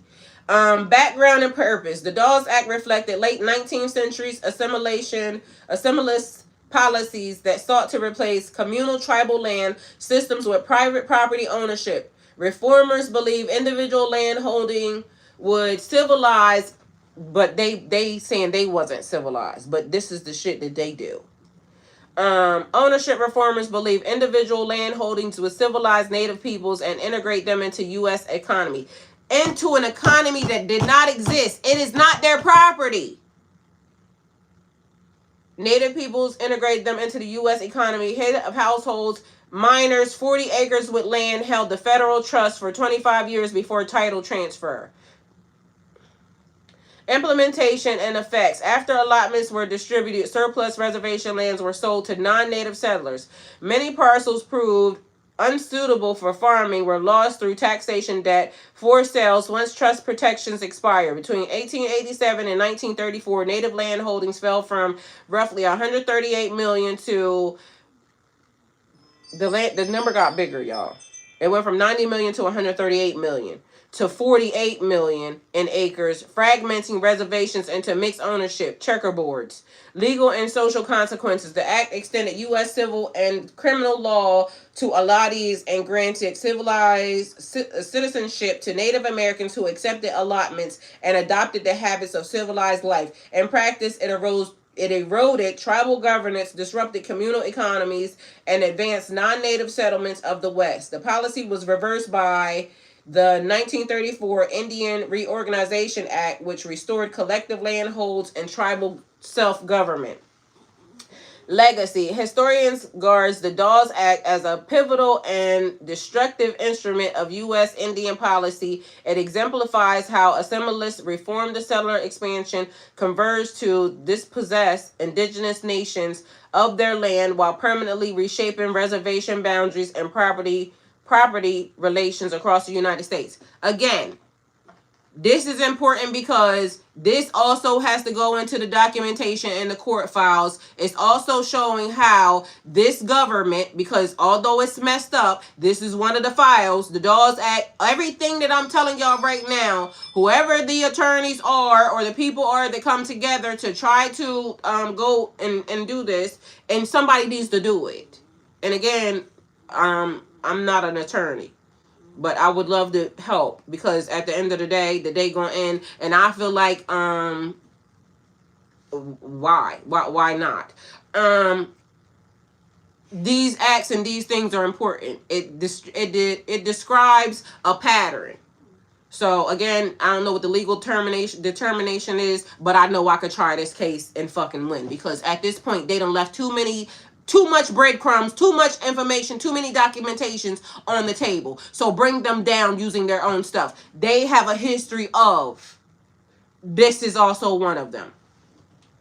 So people are legally categorized by ancestral percentage. But again, we have to prove the people. And we can't prove the people until the people start knowing who their mama is, who their daddy is, where the hell they came from. What they have done. Where's the documentation saying that they put this person in the Native American seat for this person, and mind you, they kicked this person out. This is where the black people have to stop being so, and we need to get these documents rolling because I'm telling you, this case could be won. And I don't care what nobody say. using the cases that they have had and the stuff that they're doing right now, this case can be won.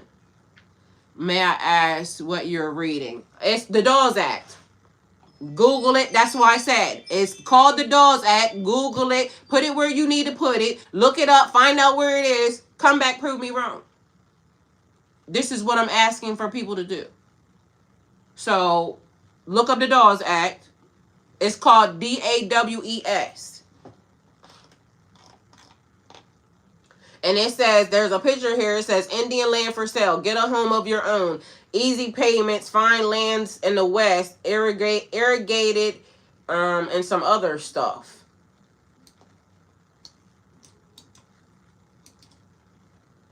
Yes. That's why I'm giving y'all the information. Please look it up. Because guess what? Together, we create a case. Separately, we have nothing. Mind you, they have already created a history of. Mind you, it's so many people. And it's not just black people, this color person. It's everybody. Because y'all are forgetting we come in all colors. It's not about color. We come in every color under the rainbow. Shoot. That's why we have to get past the fact of, oh, who's this, who's that. Listen. Know who you are. That's what's important.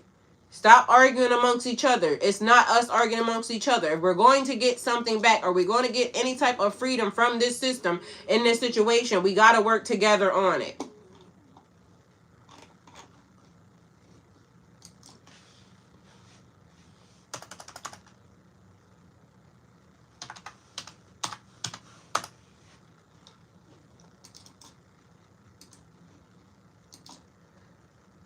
All right, so it's also talking about in the Co-Pilot Act. It says the Dawes Act of 1887 aimed to assimilate Native Americans by allotting tribal lands to individuals, undermining communal ownership and drastically reducing Native holdings. It says the General Allotment, Dawes Act, General Allotment was enacted February 8th, 1887 and sponsored by Senator Harry L. Dawes of Massachusetts, and its primary goal was to assimilate Native Americans into mainstream American society. They have a history of this. And this is the first thing that you need to know. When a person has a pattern of something, this is how you get the shit done. All right, so termination era in 1950s. During the 1950s, Congress pursued a policy called termination, which ended federal recognition of certain tribes. Dissolved reservations. Reclassified tribal members as ordinary state citizens. Over 100 tribes lost federal status during this period. Some were later restored, but not all. 7, what are you doing? All right, so it's called the termination era of 1950s.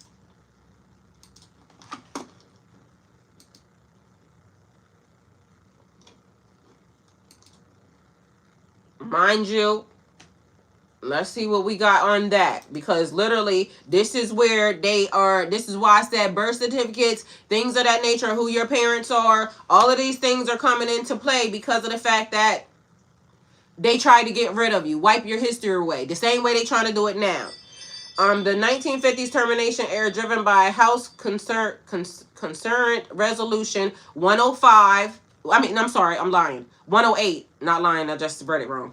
All right, so the 1950s termination era driven by House Concurrent Resolution 108, 1953, aimed to forcibly assimilate Native Americans by ending federal trust relationships with over 100. Mind you, they stole and then they try to make sure they didn't have to pay. So again, their history is of a con artist, a scammer. So it says, by ending federal trust relationships with over 100 tribes, this policy dissolves reservations, terminated federal aid, and stripped sovereign. Like, this is how they was getting rid of. Y'all, this is getting ready to make me mad because literally the people just don't even know. And the fact of the matter is, people probably just still not going to do nothing.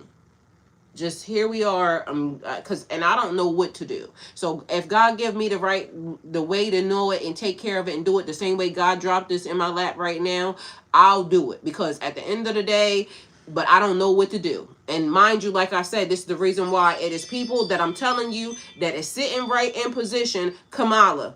She claims she one of us. She a black person, this, that, and the third. Why her ass ain't do it? Why Candace can do it. These are legalese, things that they know how to do. Whatever this is, it can be done. They have a history of, and so I don't know. I'm just saying that to me, those are attorneys. So those attorneys would be able to know first. That's why I said also tag your favorite whoever. The stuff is right here. So this is called, it says, driven by House Concurrent Resolution 108, 1953, aimed to forcibly assimilate Native Americans by ending federal trust relationships over 100 tribes. This policy dissolved reservations, terminated federal aid, and stripped sovereign status, forcing tribal members to state citizenship. And mind you, forcing, that word right there, again, remember, it's a breach of contract when you start to force people to do stuff. The people, is not even doing anything about the file, so why would they do anything about this? I don't know, but I pray God gives me the everything, monetary, everything to do it. Because if I get it, I'm freaking doing it because it's right here. And I don't know how to do it because, like I said, I'm not an attorney. But at the end of the day, I see where the key words that they're using is telling me it needs to go back, especially if it got to go in front of the court, because guess what? We could argue about it. We could actually, you know, go to war about it here. But why would we do that if we can get rid of the whole entire system? We get rid of the whole entire system by beating them at their own game. And so that would mean that we need somebody that knows all the proper documentation to file. And so I didn't go to law school. But also in the process, I probably don't need law school as long as I got God on my side. But then that means that I need monetary, you know, beings to kind of work with this. So we'll see what God does, okay? Anyway, because God knows if I'm able to do it, I'll fucking do it. And ain't nobody gonna tell me not to do nothing, because at the end of the day, the day gonna end. And if it's a case to be won and we can get the land back, I want them gone. Like, get them gone, because I'm tired of them. I done had enough. This policy dissolves reservations, terminated federal aid, and stripped sovereign status, forcing tribal members into state citizenship, and in some cases to urban areas. So let's see. National Archives. There's a National Archives Bureau of Indian Affairs is where you can go to, because that's where it took me to, the Bureau of Affairs Records Termination. And it's a historical overview. And it says termination was a U.S. government policy aimed to ending federal supervision over American tribes, Indian tribes. This is like where I used you for everything that I needed, and then I kick your ass to the curb because now you're no longer beneficial for me, so I'm not going to try to give you money or anything else. But like I said, we have to make sure of who is who, because them even trying to terminate could potentially be that they were trying to terminate the people that they knew were not actual Indians, because they had already did the disruption into the system that they needed to do. Anyway, it says House Concurrent Resolution 108 called for termination at the earliest possible time of all American Indian tribes in California, Florida, New York, Texas, as well as termination for specific tribes in other states, including the Kansas and Nebraska, and those members in the Chippewa tribe who were on the Turtle Mountain Reservation, north of Dakota. This resolution was swiftly followed by Public Law 28067, Statute 588, enacting on August 15, 1953, which conferred jurisdiction over criminal offenses and civil cases arising on most Indian reservations within California, Minnesota, Nebraska, Oregon, and Wisconsin to state authorities. From 1953 until 1970, Congress initiated 60 separate termination proceedings against the American Indian tribes, and over 3 million acres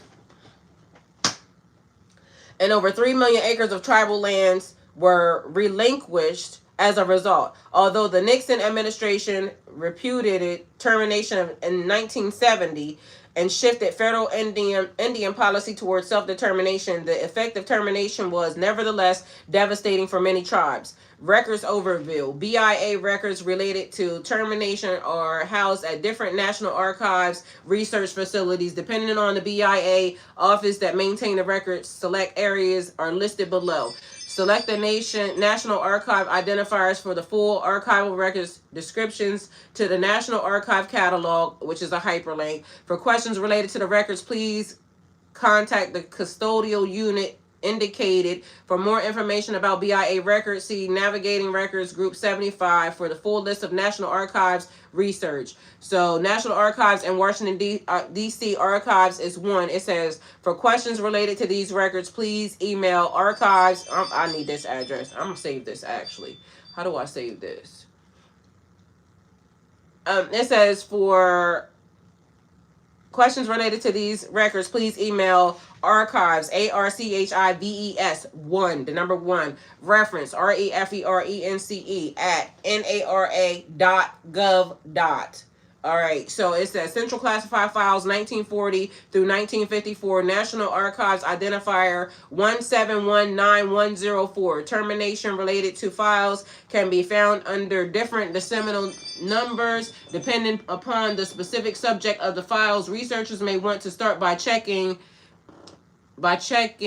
decimals 011, Acts of Congress 013, proposed litigation, and 077, termination, withdrawal of federal services for the relevant BIA jurisdiction. See Central Classified Files for more information about these records. Central Classified Files 1958 through 1975, National Archives Identifier 1719105. Termination related files can be found under different decimal numbers depending upon the specific subject of the files. Researchers may want to start by checking decimal 001, Acts Congress 013, proposed litigation, and 077, termination, withdrawal of federal services for the relevant BIA jurisdiction. See Central Classified Files for more information about these records. Files for termination, terminated tribes of the Klamath Agency and Miney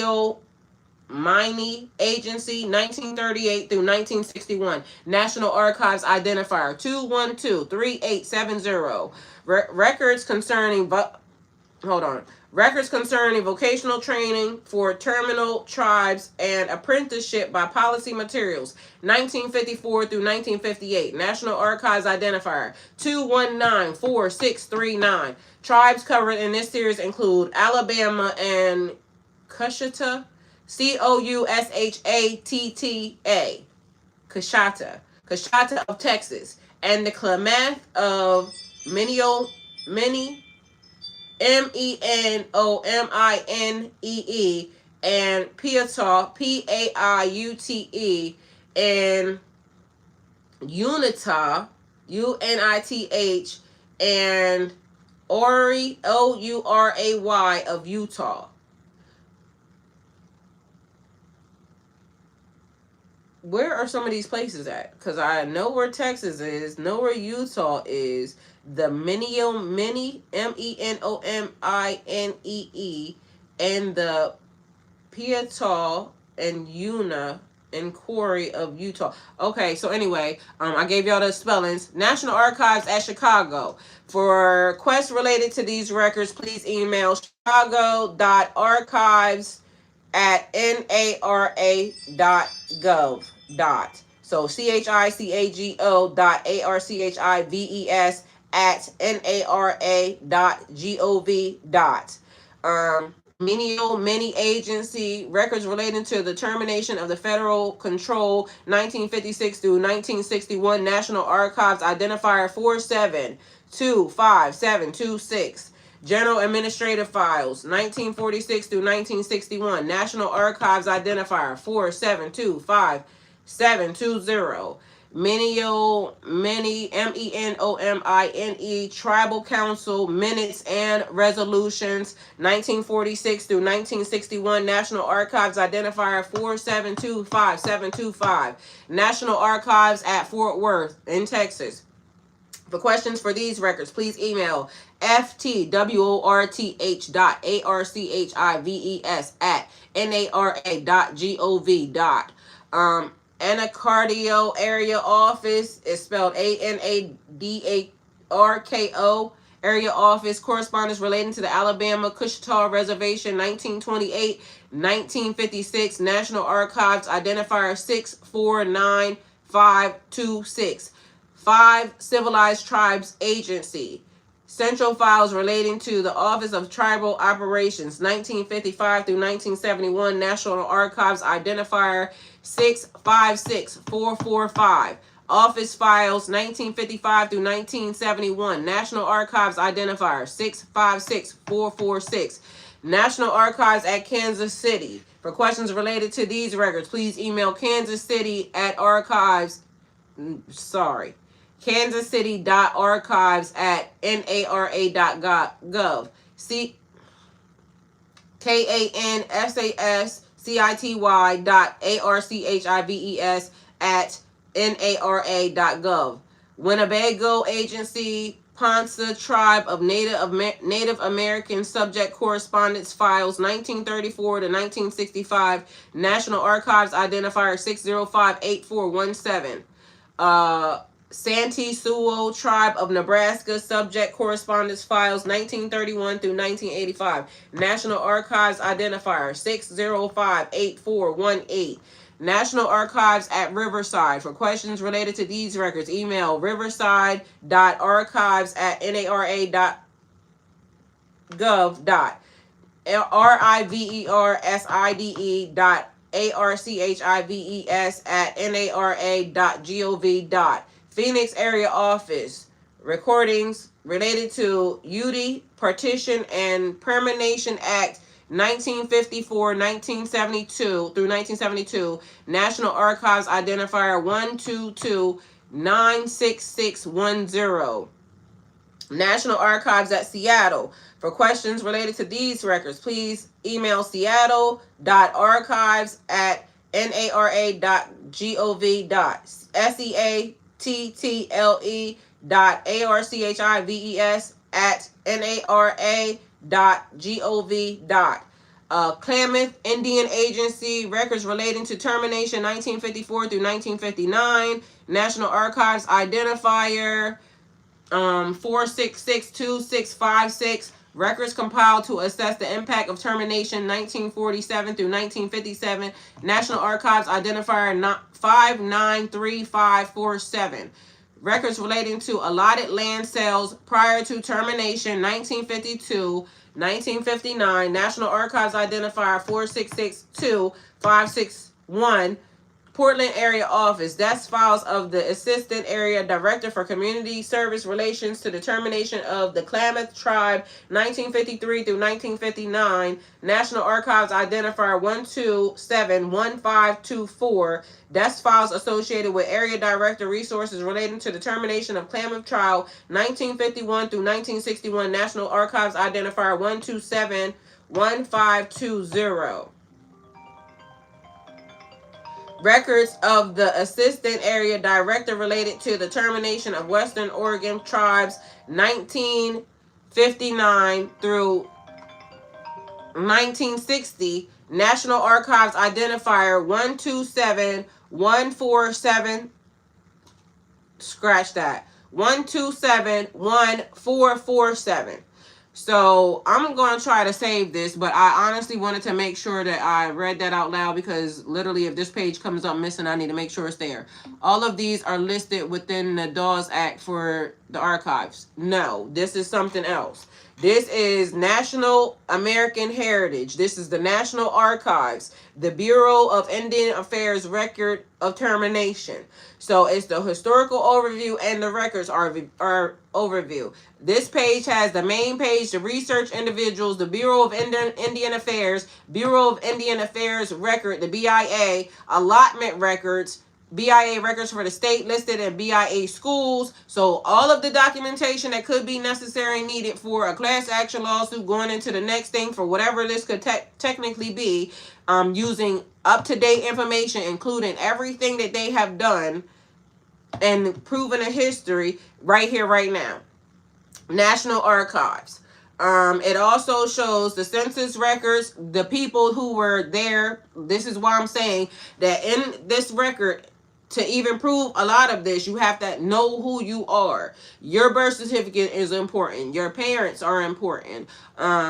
Your parents' parents are important, because it has to be traced back to a certain period of time, because of the fact that in order to show who you are, because this is how, like, they won't take that land, that birth certificate, no, the DNA test for Israel, or those places over there where they're saying that the Jews are the people for the proven, those are the proven people for the land, or whatever, however it go. They're entitled to the land.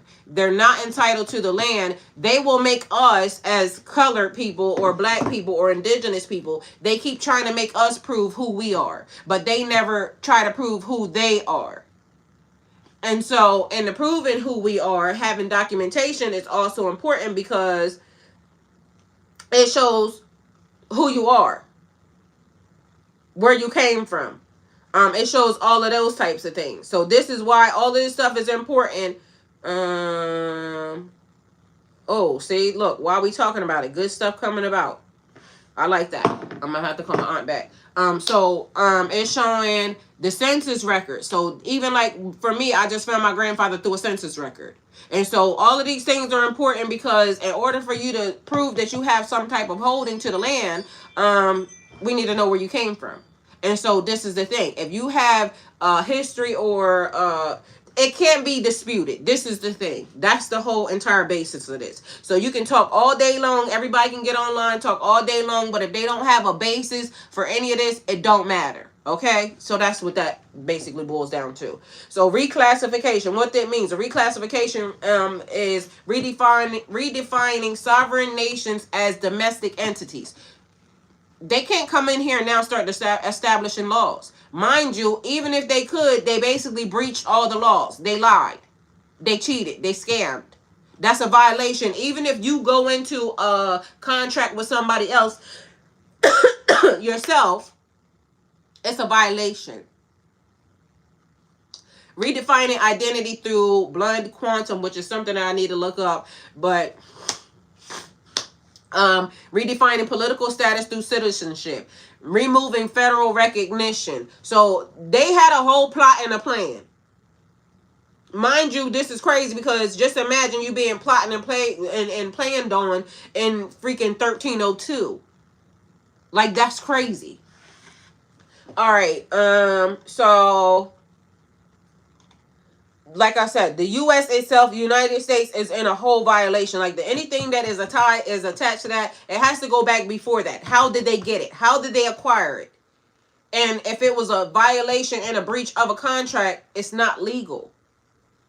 And through their own courts, they have to acknowledge that. They have acknowledged that. But mind you, they didn't take it back as far as it needed to go. They were just talking about legally at that point where they were. No, let's take this thing all the way back to before the name of what this land was called, before they got here. Before they started sticking, things on here that didn't belong to them. I can't just move into any of y'all houses and none of y'all say nothing. This is how serious this is. This would be the equivalent of me going to everybody that's watching any of y'all houses and just turning y'all door and going in and putting my feet on y'all coffee table. I could have just walked in off the street, dirty ass feet, ass stinking, and whatever it is, and sit my ass on your clean couch and then start telling y'all that y'all dirty and that you nasty. Meanwhile, I got my feet up on your table. I got crumbs because I'm just in your refrigerator. It's like the stories they keep telling us, like Goldilocks. Imagine going into somebody's house and just eating their food, laying in their bed, and then acting like you were afraid, you were scared. Make it make sense. It's not adding up.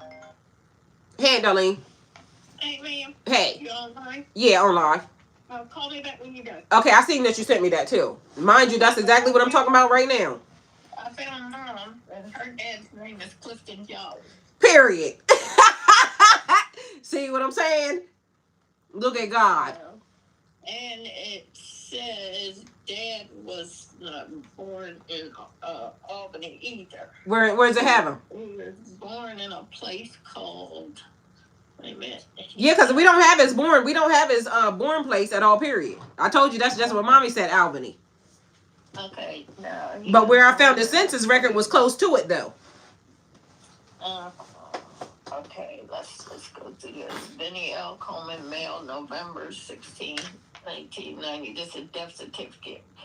Hold on, don't give out too much information. I'm on live. These people don't need to know my business. I know you were still there. Oh yeah, I'm on live. I'm on live. Call me a little later. All right, I love you. Like I said, I got his. But period, Aunt Darlene. See, that's what I'm talking about. I got his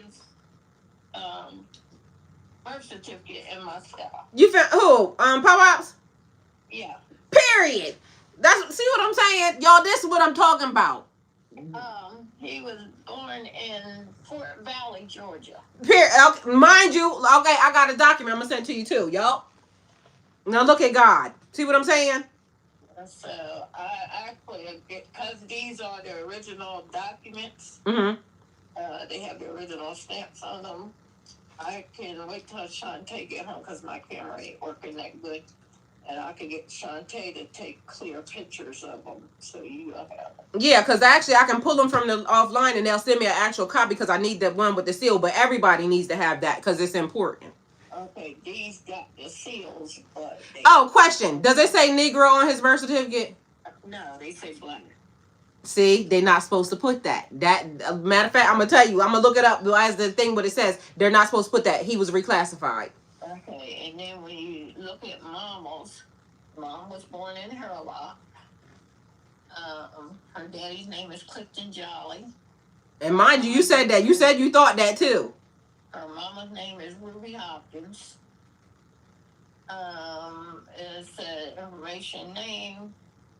That's Benny, the one that requested this paperwork. Mom's burial place is Sharon Hill Cemetery. Benny's address is... I'll call you back. I'm going to call you back. Because mind you, I got some other questions because they got something that's in that system that ain't right then. But I'm going to call you back. All right. I love you. Thank you. Period. See what I'm saying? I ain't telling y'all nothing that I ain't doing for myself. I don't got no reason to lie to y'all people. So, y'all heard it. I'm actually actively doing this. Because like I said, when I figure it out, I'm going to sit here in front of y'all and I'm going to tell y'all and I ain't going to charge y'all for it because guess what? Each one teach one and united we stand, divided we fall. As many people as we can get to do it the right way, that's when we have a leg to stand on. So I'm not telling y'all nothing that I ain't doing. Y'all heard that? That's my aunt. I've been calling around to the family, letting everybody know, and I've been telling them the exact stuff I'm telling y'all. Now, back to the situation, because it's a situation. So the United States Constitution says treaties are the supreme law of the land. Mind you, they done violated them.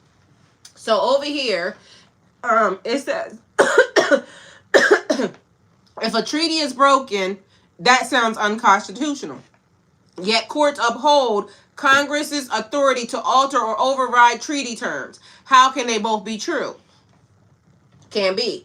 So United States Constitution. The Constitution in 1787 founded documentation that establishes the framework of the U.S. federal government. It outlines the nation's supreme law, balancing powers among legislative, executive, and judicial branches, and serves as a model for constitutional democracy worldwide. Drafted in 1787, Philadelphia Convention ratified,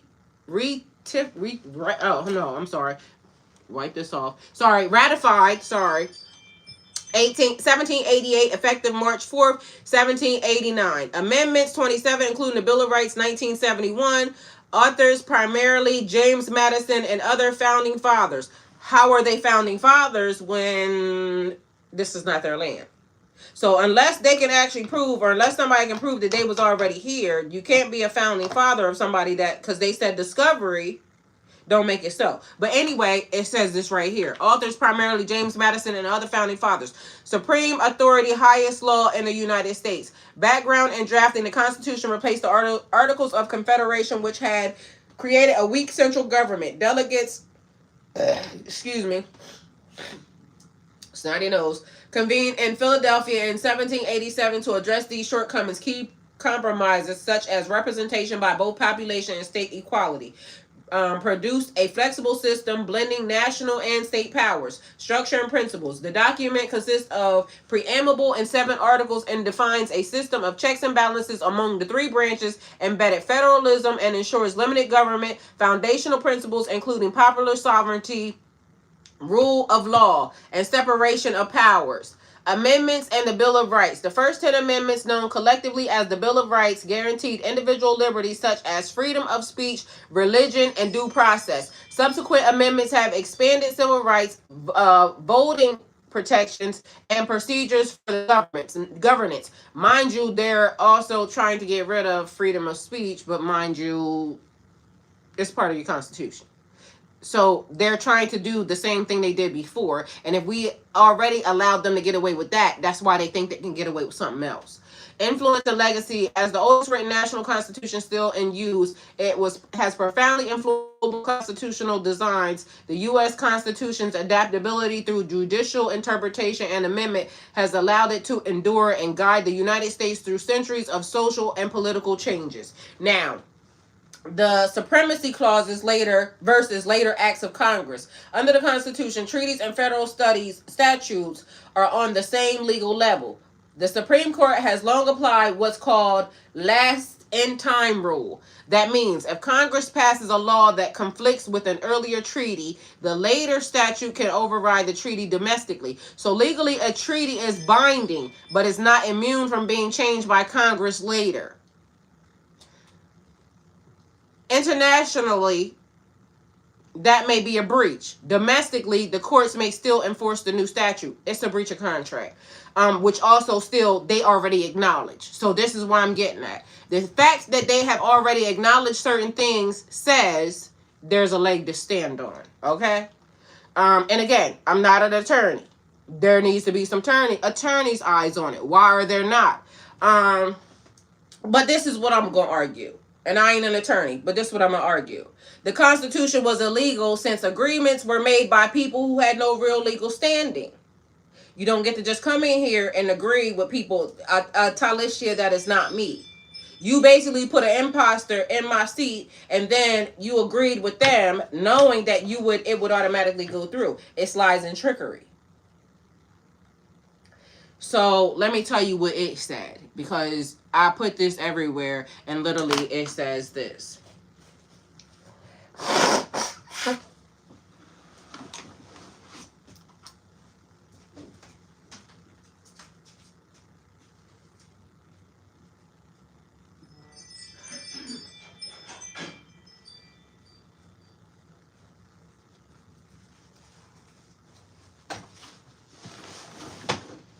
I said I'm not an attorney, right? But that's the only thing that I have never done out of all the things that I manifested as a child. That was the only thing that I didn't do. So everything else has already manifested and came into fruition, which is also the reason why maybe this may even be happening, because it could be coming to fruition.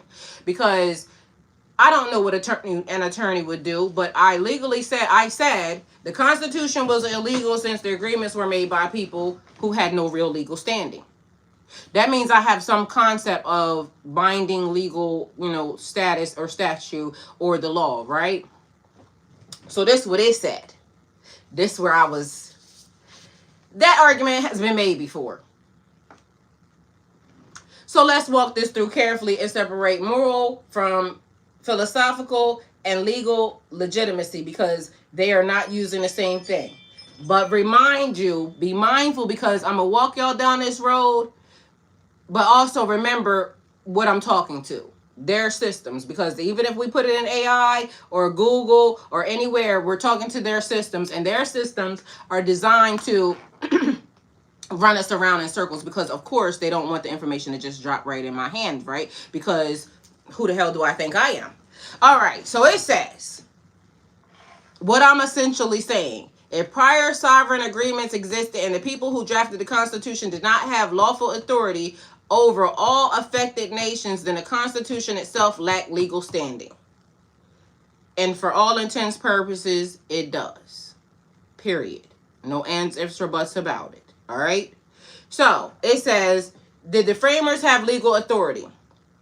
When the United States Constitution was drafted, the 13 colonies had declared independence from Kingdom of Great Britain. How did Great Britain get involved in something that had to do with indigenous nations? First issue. Red flag on the play. They claimed sovereignty through the United States Declaration of Independence. They had already opened or been operating under the Articles of Confederation. From their perspective, they were sovereign political entities forming a stronger union.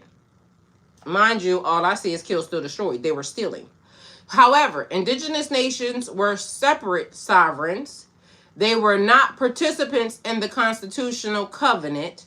Their constitution was not obtained for a federal system claiming territorial authority.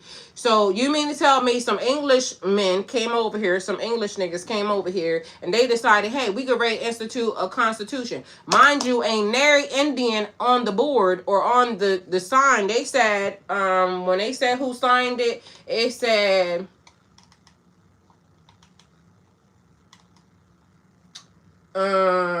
James Madison and other founding fathers. So I don't know who all them founding fathers were, but were any of them indigenous? Did any of them have any actual legal standing foothold in this land other than the fact that they came over here and claimed it? Because if they didn't, it's illegal. Anyway, so we got indigenous nations were separate sovereigns. They were not participating in constitutional convention. Their consent was not obtained for a federal system claiming territorial authority. That is historically accurate. So I ain't lying. I ain't make it up. It's historically accurate. Now, this is what they said. Does that make the Constitution illegal? Under modern U.S. law, no, because it's modern U.S. law. But legally, there was no standing for that to ever exist anyway. So the fact that there was no standing for it ever to exist means it ain't no standing for it ever to exist. But they're going to sugarcoat it and make it seem like it was allowed. If we take it back to the beginning, before they even came over here, because remember what they keep doing in law and history, and this is what I keep pointing out to y'all. They keep making it relevant, like it's here. It starts off at this point. They never go back. So at this point, after you done already got your foothold in there, and you done already bully people, and you done already did all these things, now you're saying at this point, this is where we start from. No way, Jose. That's not where we start from. It got to go all the way back to the beginning of the time. What happened? Okay? So, it says, under modern U.S. law, no.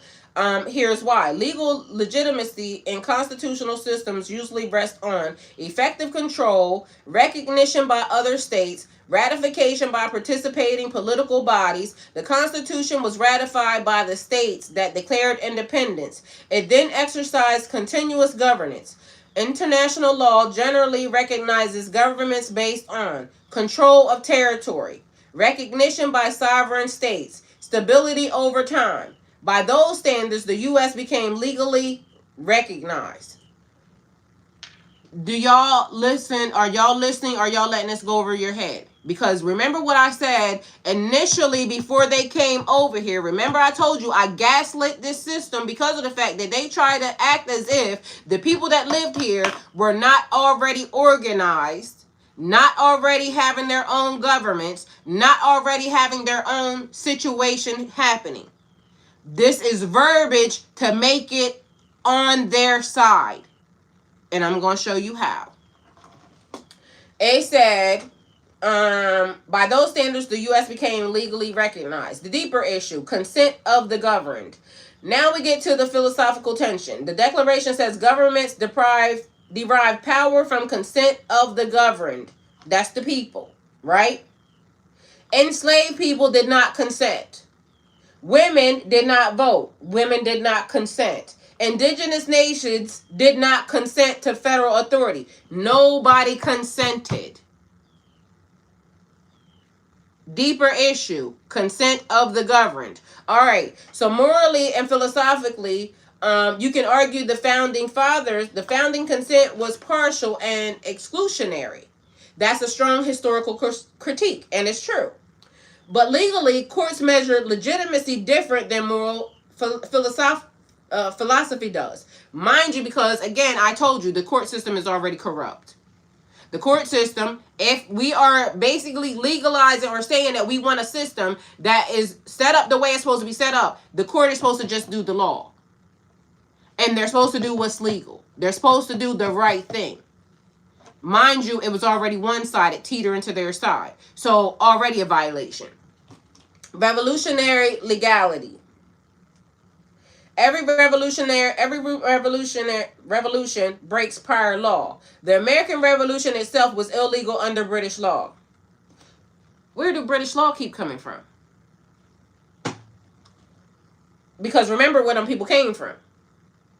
They keep telling you to go back to where you came from, but the reason why British law is even important is because where they came from. Who financed what? Yet once successful and recognized, it became the new legal order. The international law, this is called effectiveness doctrine. State succession principles. If a new government successfully replaces an old one, it is recognized. If a new government successfully replaces an old one and is recognized, it becomes the lawful authority. Legality follows power and recognition, not retroactive. So they negotiated with their people, but they didn't negotiate with the people that was already here. Because it says consent of the governed. And it told you who did not consent. All right. Indigenous sovereignty complication. Now it says the U.S. recognizes tribes as separate sovereigns in treaties. Yet it also asserted overarching federal authority. Like extending too far. Overarching. Or overreaching. But it says overarching. This created a dual sovereignty structure that still exists today. Courts resolved the contradiction by defining tribes as domestic dependent nations. We are not dependent upon them. We were never dependent upon them. This system worked already before they showed up for thousands of years. Not a year, not for 5 years, for thousands of years. It worked before they came their asses over here. All right. So, giving Congress plenary authority. The solution is debated, but it is the current legal framework of kill, steal, and destroy. Important distinction. There are 3 separate claims. The Constitution was morally flawed in origin. It started from some people that didn't even live here. The Constitution excluded many from consent. It excluded the very people that lived here. The Constitution is legally invalid today. The first 2 are widely accepted in academic scholarship. The third is not recognized under the U.S. or international law. Why? Because y'all ain't done nothing about it yet. Y'all ain't proved that y'all belong here yet. Meanwhile, they ain't proved that they belong here either. But meanwhile, they kicking y'all asses out. But mind you, ain't none of them proved that they belong here. You know you were here.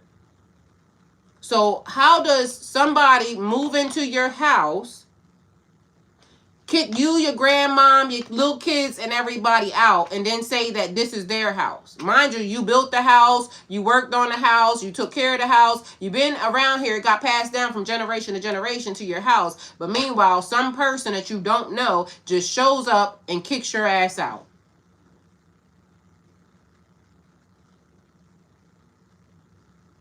Don't everybody, say nothing all that one time, because this is what y'all doing. Y'all are volunteering to say, okay, this is what y'all are doing.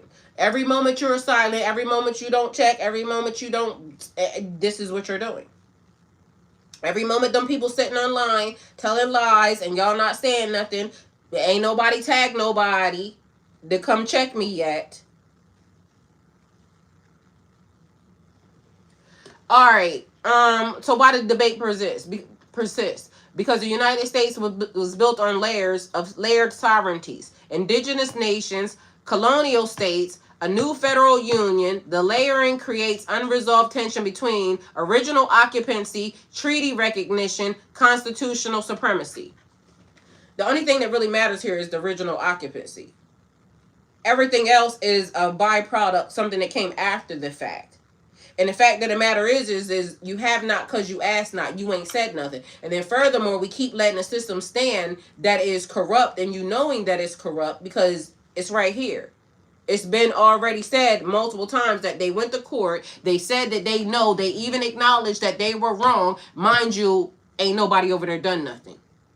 Mind you, they see 1,006 million documents coming out right now, and y'all talking about, you know, what they doing to the kids, what they doing to the people, this and the third. Ain't nobody doing nothing. The reason why it's still allowed to stand is because nobody's doing nothing. Nobody said nothing. Y'all okay with this? So here we are. How did the Kingdom of Britain get into it?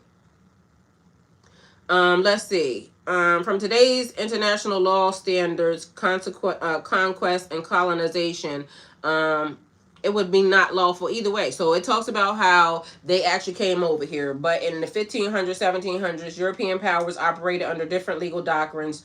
Britain claimed authority based on discovery doctrine from Columbus and whoever that man Americus was. This is how they did it. This is why Britain got involved. This is how they came over here. This is who sent the people.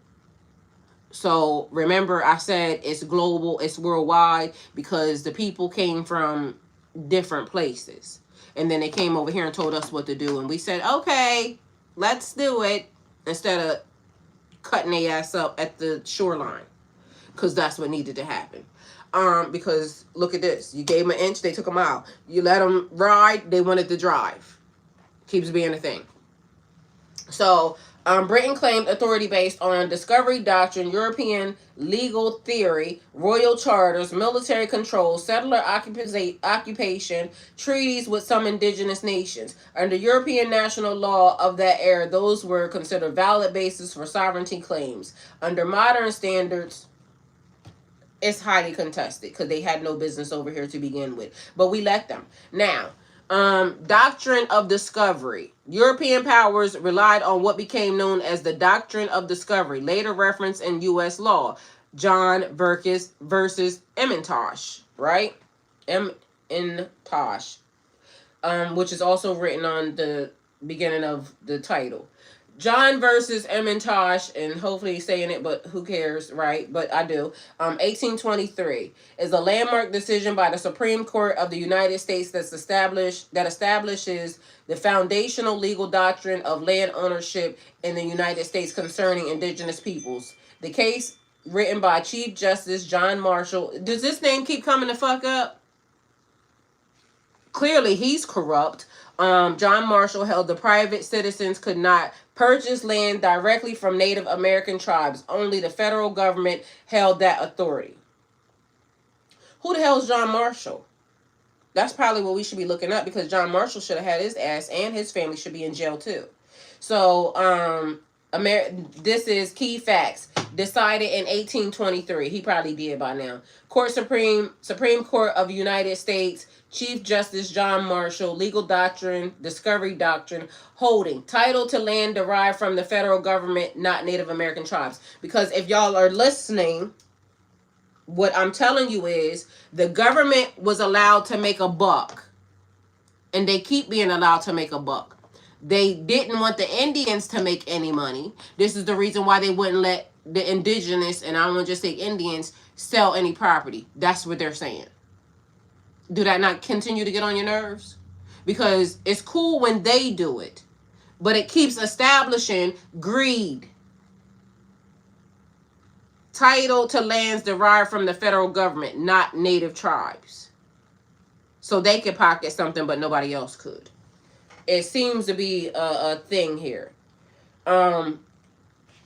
Background. The case arose from conflicting claims to the same parcel of land in the Illinois territory. One group traces title to the purchase made directly from the Pinkashaw tribe before U.S. independence. The other derived from title from the federal land grant. The dispute reached the Supreme Court to determine whose claim was valid under U.S. law. Mind you, the indigenous is selling their own property. But here go the court system again. The corrupt court system. The biased court system. The we the people system. Which is the reason why jail. God get them. All of them need to go to jail. Because it don't matter if their name ain't in a document. They done enough. And again, if y'all want to keep systems and create systems, it has to be held accountable. These people are not being held accountable for the things they have done. Why? Because they benefited from it. And God get them. Chief Justice Marshall's opinion introduced the doctrine of discovery, holding the European nations acquired sovereignty and exclusive rights to extinguish Native American titles. Upon discovery, indigenous peoples retained only a right to occupy. These people came over here and literally started making all types of rules. And again, would you like me to come to y'all house and do it? All of a sudden, the cops will be called, this, that, and the third. Y'all will be doing so much more. Like, people then rioted and picketed and everything else for less. And nobody cares that people that lived here for thousands of years ended up being overridden by a government that claims they are for the people.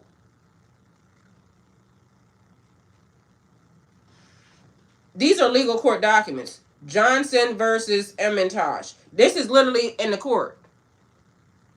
So I'm not making none of this up. Because I promise you, if I was making any of this up, this whole shit would have been shut down by now. Like, I done got this whole system shut down for less.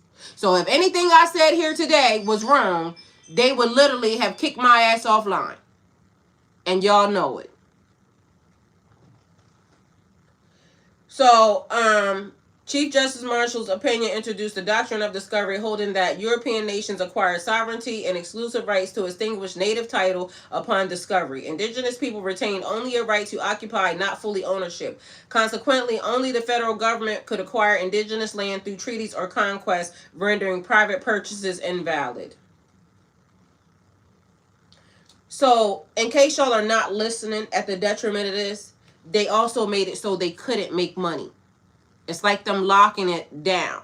So when people try to come for you and they try to start doing stuff to you, part of your money is the way that they actually do it. So the government is actually, again, they steady talking about cartel members and this, that, and the third, and you know who doing this, that, and the third. They are one of the biggest gang members, it seems like, because anytime you want to be able to make some money off of something, you can't, but yet they come in and take stuff that don't belong to them, the land, the materials, the everything, because it's right here. And then they also made it so even if these people wanted to sell their land or their property, they couldn't. They tried to make it hard. It's intentional. It's right here. They've been doing it for years. Mind you, I told you I read the Secret Covenant to y'all yesterday. It's one of their plays. And then we also have to remember, I think it's Law 22, they said play until the end. Significance and legacy. John versus Emmentosh became a cornerstone of U.S. property law and federal Indian law, shaping later cases such as Cherokee Nation versus Georgia and Worcester versus Georgia. They did illegal shit and then they framed it around this. The decision entrenched colonial legal principles into American jurisprudence with lasting implications for indigenous sovereignty and land rights debates that continue to this day. So it still ain't over. Mind you, where are the lawyers and the attorneys that are watching all of this stuff that's happening? Because for everybody that says they're trying to help us, I don't see no help. Because if I can find this, so can they. If they see this, so do they. If y'all see how they have signed, or they got people, the fake-amies, to put them in play, y'all see it, everybody sees it. So why ain't nobody said nothing yet? It don't take me to say nothing. I don't even have no law degree. Meanwhile, here I am.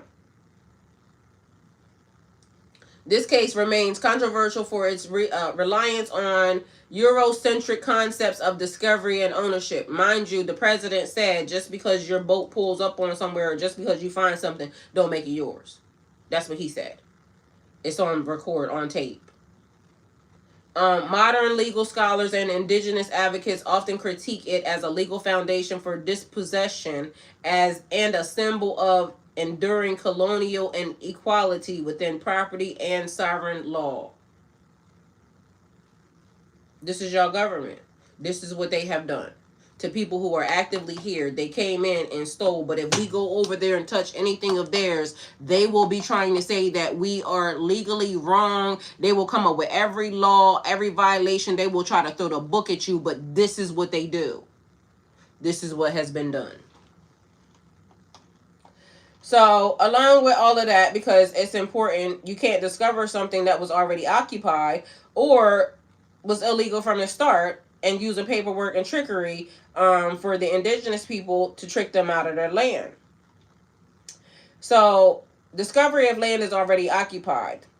North America was already inhabited by complex, organized nations long before Europeans arrived. The legal doctrine Europeans used was not claiming the land was empty. It claimed the European powers gained ultimate title against the European powers through discovery, while indigenous peoples retained occupancy rights. So you can live there, but they discovered it, so it's theirs. Mind you, you live on it, you work on it, it's been yours for thousands of years. Don't it just sound illegal? That case held indigenous nations had the right to occupy. The federal government held ultimate title. How do you claim title to land that's not yours? And God get them, because I don't understand. The only federal government could purchase indigenous land.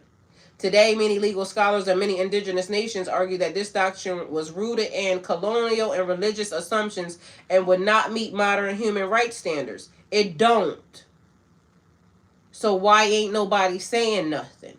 Where are the attorneys? Where is the class action? Why ain't no suits filed against the government for anything that they did? Why is the government not being held accountable for human rights violations? What is it?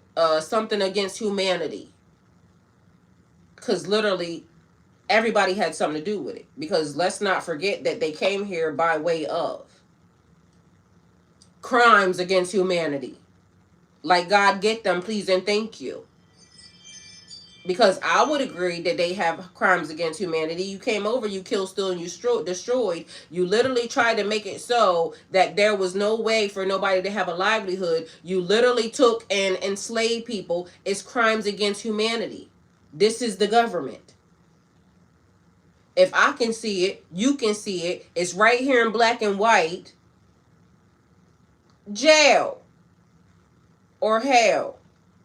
Either way, God get them. Because I didn't ask for this. You didn't ask for it. The indigenous people didn't even ask for it. They were being nice. And everything they could do against them people, they did it. And it's still happening today. And until y'all figure out, who are you? This is the reason why they could tell you that you have no culture, you have no background, you have no nothing. Meanwhile, they're also not telling you that they stripped the whole entire thing from you. But you already know now. And since you know now, there's something that can be done about it. You have to actively try. So, again, I'm not telling y'all nothing that I'm not doing. I called my own people about it. Y'all heard it. Because I'm at least trying. And again, it's not going to benefit me for me to be the only one to figure it out and figure it out right. I'm not going to be one of these people who sit on the internet and say, oh, well, for $9.99, I can tell you how to free your family. I'm not going to do that, because guess what? It benefits me to make sure that, you know, my people that are my people are united. We stand, divided, we fall.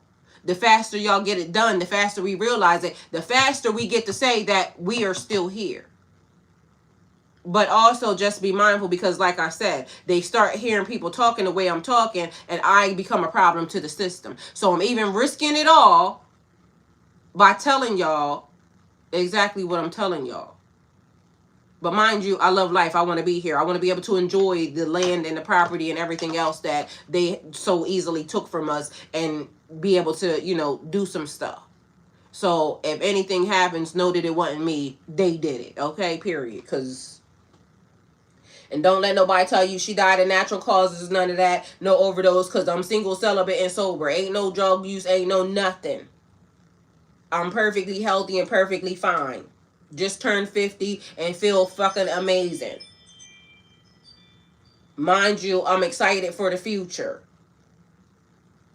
So don't let nobody tell you that, oh, this, that. No. They did it. Period. And if they didn't did it, they still did it. Because if you feeding me food that's horrible and you not actually trying to actively help me do herbalism and things of that nature, you still did it. So God still get them.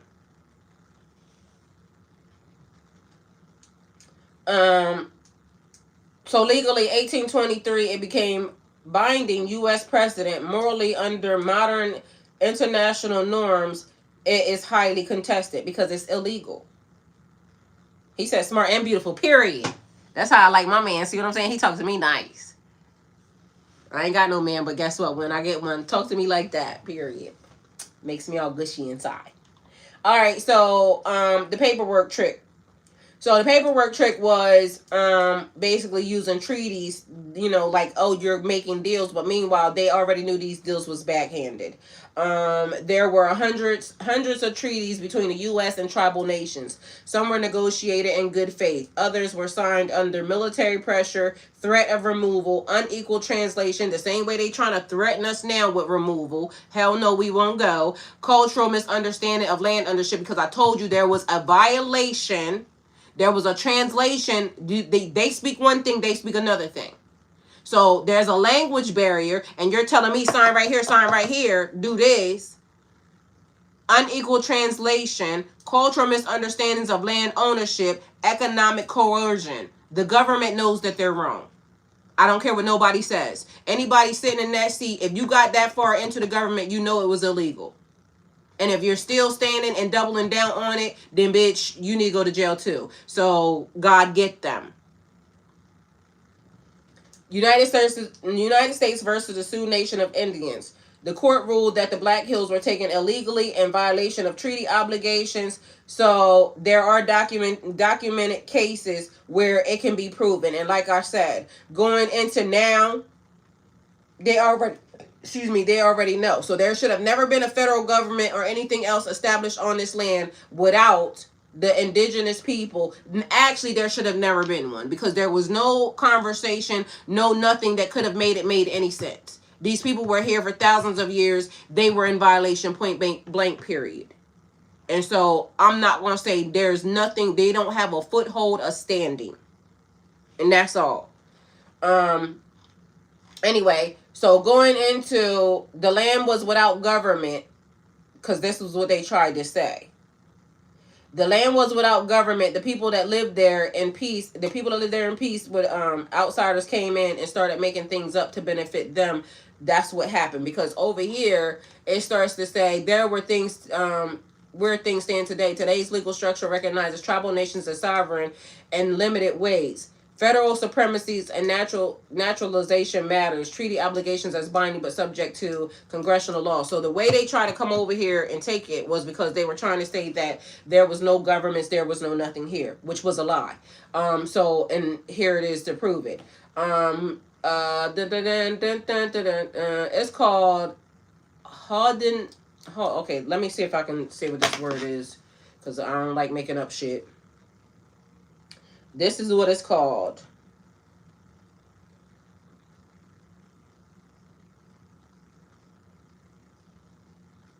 It's spelled H-A-U-D, Hawden, H-A-U-D-E-N-O,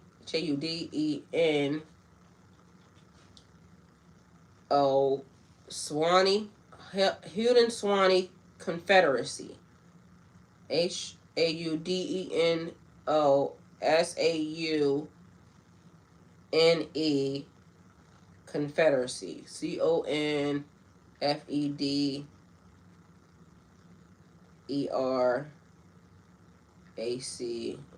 I think that's how you spell it. Confederacy. Yeah. Confederacy. So let me see.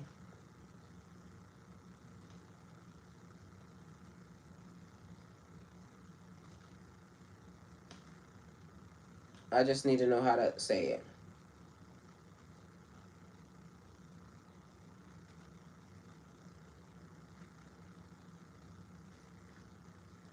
All right, so whatever it is, it's by the. They got a map here. It's called the Mohawk, Oneida, Onondaga, Cayuga, Seneca. It looks like it's a little bit. They had access to the Atlantic Ocean, but anyway, that's not what I wanted. I wanted to say it, speak. Haudenosaunee. All right, Haudenosaunee Confederacy. All right, Haudenosaunee, a constitutional style governing framework, great law of peace. That's what the Indians had. Before these people came over here saying that they were uncivilized, there was an actual government here. All right? Haudenosaunee Confederacy. The Haudenosaunee Confederacy, also known as the Iroquois League of Five, later Six Nations, is a long-standing alliance of the indigenous nations in North America, formed centuries before European contact. It established one of the world's earliest participatory democracies and profoundly influenced regional, political, and U.S. constitutional thought. They can't say there was no government. There was. It had nothing to do with them. It had to do with the people that were here. Key facts. Member nations: Mohawk, Oneida, Onondaga, Cayuga, Seneca, and the Tuscarora. Founded traditionally dated before 1600 CE. Political system: consensus-based council of clan representatives. Language: family, Iroquoian. Homelands: present-day New York State and Ontario, Quebec region. Mind you, even in this one, this is one, but there was many different, because you heard what I said before, that there were different sections and people had their own, but this is just one of them. So they cannot say, and mind you, this actually had an influence on what they put in their constitution. So, formation of governance. The Confederacy originated from a peace accord among five nations: Mohawk, Oneida, Onondaga, Cayuga, and the Seneca. Later joined by the Tuscarora around 1722, guided by the Great Law of Peace. It created a council where clan members appointed male representatives or shamans to deliberate by consensus. The Onondaga Nation served as the firekeepers, hosting the Central Council of Fire. Political and cultural influence. The Haudenosaunee model of unity and deliberation inspired Enlightenment thinkers and the framers of the U.S. Constitution.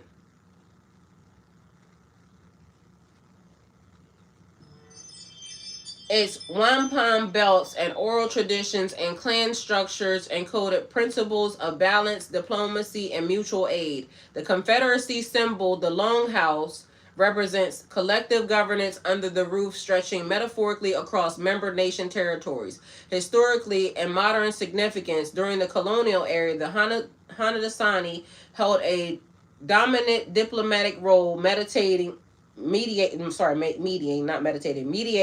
along European powers and indigenous groups. Despite displacement and treaty violations, the Confederacy persisted as a sovereign political entity, maintaining its Grand Council and exercising authority over cultural, environmental, and social matters across the U.S. and Canada borders. Contemporary role. Today, the Haudenosaunee nations advocate for indigenous sovereignty, environmental stewardship, and cultural realization. They participate in international forums such as the United Nations Permanent Forum on Indigenous Issues, continuing the legacy of collective diplomacy envisioned by their founders. Where are they at? Because them might be the people that I need. Matter of fact, while we at this, let's go over here, put y'all over here. Where the hell y'all at? Because I need y'all. Somebody need to get suing somebody right now. And let me help. Because at this point, I'm sick of them.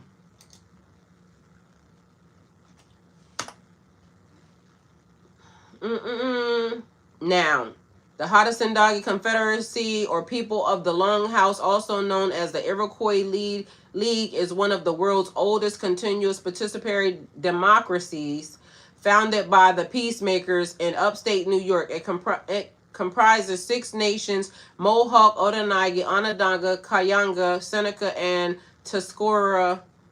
operating under matrilineal systems with the great law of peace. I need to know where these people are at. All right, local traditions in New York State. They now reside in several territories in New York, Ontario, and Quebec. Beliefs of governance guided by the Great Law of Peace. They are consensus-based government where clan mothers hold the power to appoint and remove male chiefs. I need to find them. Matter of fact, yes, indeedy. All right, so look at God. Won't he do it? All right, anyway, there was government. So for them saying that they came to make the people more whatever they was using, lies on top of lies, kill, steal, destroy. We need to get these people going, okay, and get the people back. And see, here we are.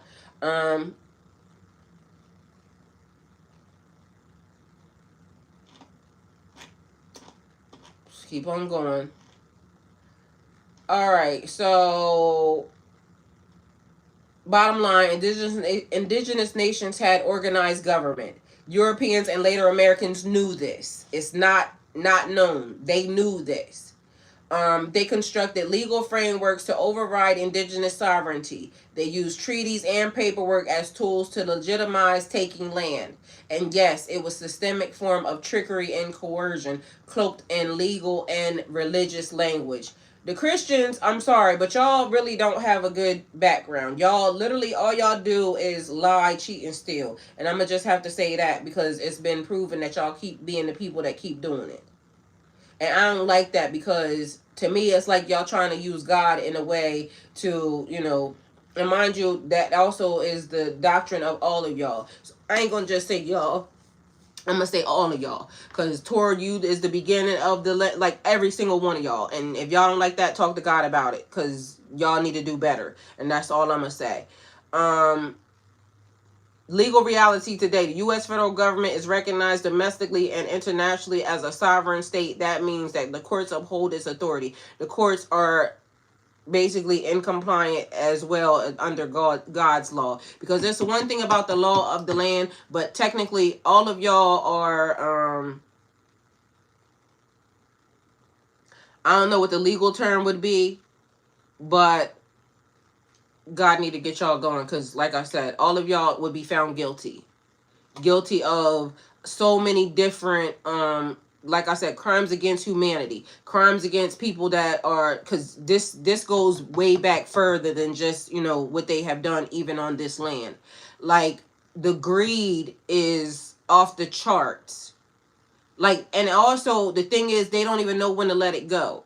Like, it's one thing, like, okay, if you came in and these people are whatever y'all want to call them, and you just decided that, okay, I'm here for a moment in time, this, that, and the third, I'm gonna just, like, the fact that you kept going, you doubled down, you tripled down, you kept going to the point of, mind you, still going. It's not right, and it don't make sense that even the people that are, like, keep going into politics, it's almost like y'all suck in people. And mind you, they have to have the right mind frame and everything as well. So when people go into politics and y'all still continue to see stuff and still do all the wrong things, you get caught up in their mess. You are now a part of everything that they have done throughout history and throughout time. And until we get some good people in placement, it's going to keep being this. Or until we just decide that top of the whole system, or God gets rid of the whole system, and then we start again. But at the end of the day, there's people who have been here since the beginning of time. These people right here have been here through the beginning of time, and now they're only in what they said 4 states or something. Present day New York State, Ontario, Quebec region. Like, y'all done push the people who are actually actively been here, that are the peacekeepers in real life. There's a real peacekeeper that have been on this planet, on this earth, and watched everything happen and now unfolding. And to me, it says, even the fact that I even got led here and I'm being shown this, God is about to do a thing, a miraculous thing. Miracles are actually taking place every day, even in the midst of. So just because it looks like they have a foothold and they've been doing all of this for years, God is good. And God has the final say. And if my prayers are any consolation to it, I'm gonna keep praying every day that God get them. Like, get them, and get them in a way that literally they never think about touching anything else that belongs to God. Because this land belongs to God, the people that belong to God, the indigenous people that were here that worship right and were peacekeepers. Like I said, people argue, families argue. You can argue amongst your brothers and sisters, this and third, but just to come in and pillage, steal, and lie, and then put a whole government behind it, that's wicked. And those are some wicked, evil people. All right, so let me see. Where was we going with this? Knowledge is power. And this is how we beat them at their own system. Because literally, we can fight them if you want, and we can beat them that way. But since they did that, and God is good, and God is always, right, then knowledge is power. Study all the treaties, legal precedents, historical records. Many of these treaties explicitly promise land, resources, and rights, mind you, that already belong to the people. They have a history of lying, cheating, manipulating, not doing, going back on their word. Know how the courts have ruled. So when it's pulling up the cases, the states like the Sioux Nation versus the Indians, or Johnson versus McIntosh, it's also about the judges. These judges are corrupt, because ain't no way a judge saw, or even the one that said that they are dependents. How are you a dependent of a land that basically you actually own, and you brought your ass in here? That's a corrupt judge. Find legal loopholes, procedural mistakes, or violations of agreements. Those are vulnerabilities in their own system. We already found them. The people know that they took other people and brought other people in to play as actors. We gonna tell y'all the Indians, and then we gonna broker deals with y'all, and then we just gonna cut everybody loose. So contrary to public demand, the public opinion, I believe that probably some of them case laws that are there, and that one where the Bureau of Indian, that one right there, what is it, Bureau of Indian Affairs records and terminations, agreements that they had. But mind you, all of this stuff is documented that they did that. Bring class action lawsuits or tribal claims for treaty enforcement. The only way we could do that is if we have a lot of people, more or less, that are you were never classified, your family was never classified, because again, united we stand, divided we fall. When new people are coming in, and now there's power in numbers and everything. And so you never filed a claim before, and so if the people that filed claims really had no legal standing on this land, then of course they would be beat. But if you come in with birth certificates, documents, people who are people that actually were here, there's nothing they can say. And the more people that know, the more you know, the more you grow. You have a legal standing being an heir to this land. Mind you, some of y'all don't even realize, like when I'm saying heir, like a real actual situationship happening. Mind you, matter of fact, I ain't even gonna say nothing. Just do the thing that you need to do to be able to do what you need to do, okay? So also, use federal and state recognition mechanisms to reclaim your land or the rights. This is how, like I said, birth certificate, things of that nature start to come into play. This is not when people are saying you can use your birth certificate to do da da da da da. No ma'am, no ham. I told y'all I'm gonna find the legal way to make sure that it's right. And so when they're talking about land rights, it is basically your birth certificate, your documents go back to this person, this person, this person. If there was land that was there that could have belonged to you, then guess what? You ain't signed no documents, you ain't signed no paper, and it's trickery that was done. Somebody that's acting as if a family member signed something, it wasn't them. That's illegal. So, I don't know how the whole thing works. Like I said, I'm not a lawyer. There needs to be some lawyers on it. And where the TikTok lawyers at? Because I done seen a couple of them running around here. They are actually lawyers in real life. Can I get y'all eyes and hands and stuff on it? Please and thank you. it says apply for federal oversight laws and environmental or resource regulations to gain leverage. Basically force them to play by the rules that they claim to uphold, even if those rules were originally created to exploit. Like I told y'all, when I heard that word, when they said that they did this, and I'm saying that rings, that's illegal. And then they said that's the reason why. Yes, same exact reason, same exact way. Do you know a person that can read between the lines in this system is dangerous? I can read between the lines. I can hear. And so when you can hear and you're aware and certain words start to come up, instantly it dings off of them because hold on. It means something. Just like those pledge. I pledge. Fuck out of here. I renounce everything pertaining to that and anything that's not of actually this land that belongs here, that was God given to the people that was here. Like if you came in and you kill, steal, destroy, I don't have to pledge no allegiance to you. Like what was that about? It was a binding spell. And everybody has to be mindful that the power of life and death is in the tongue. If you bind yourself to a thing, people, places, and things, you're held hostage. They have no authority when you unbind, untie, undo, rewind. Let it go. It's over, Hova. Anyway, so this is the message. Hopefully it helped. Figure out who you are, and then in figuring out who you are, you find out a whole lot. So that's all I got, but as of now I'll have more later. So I love y'all. Thank y'all for being here, and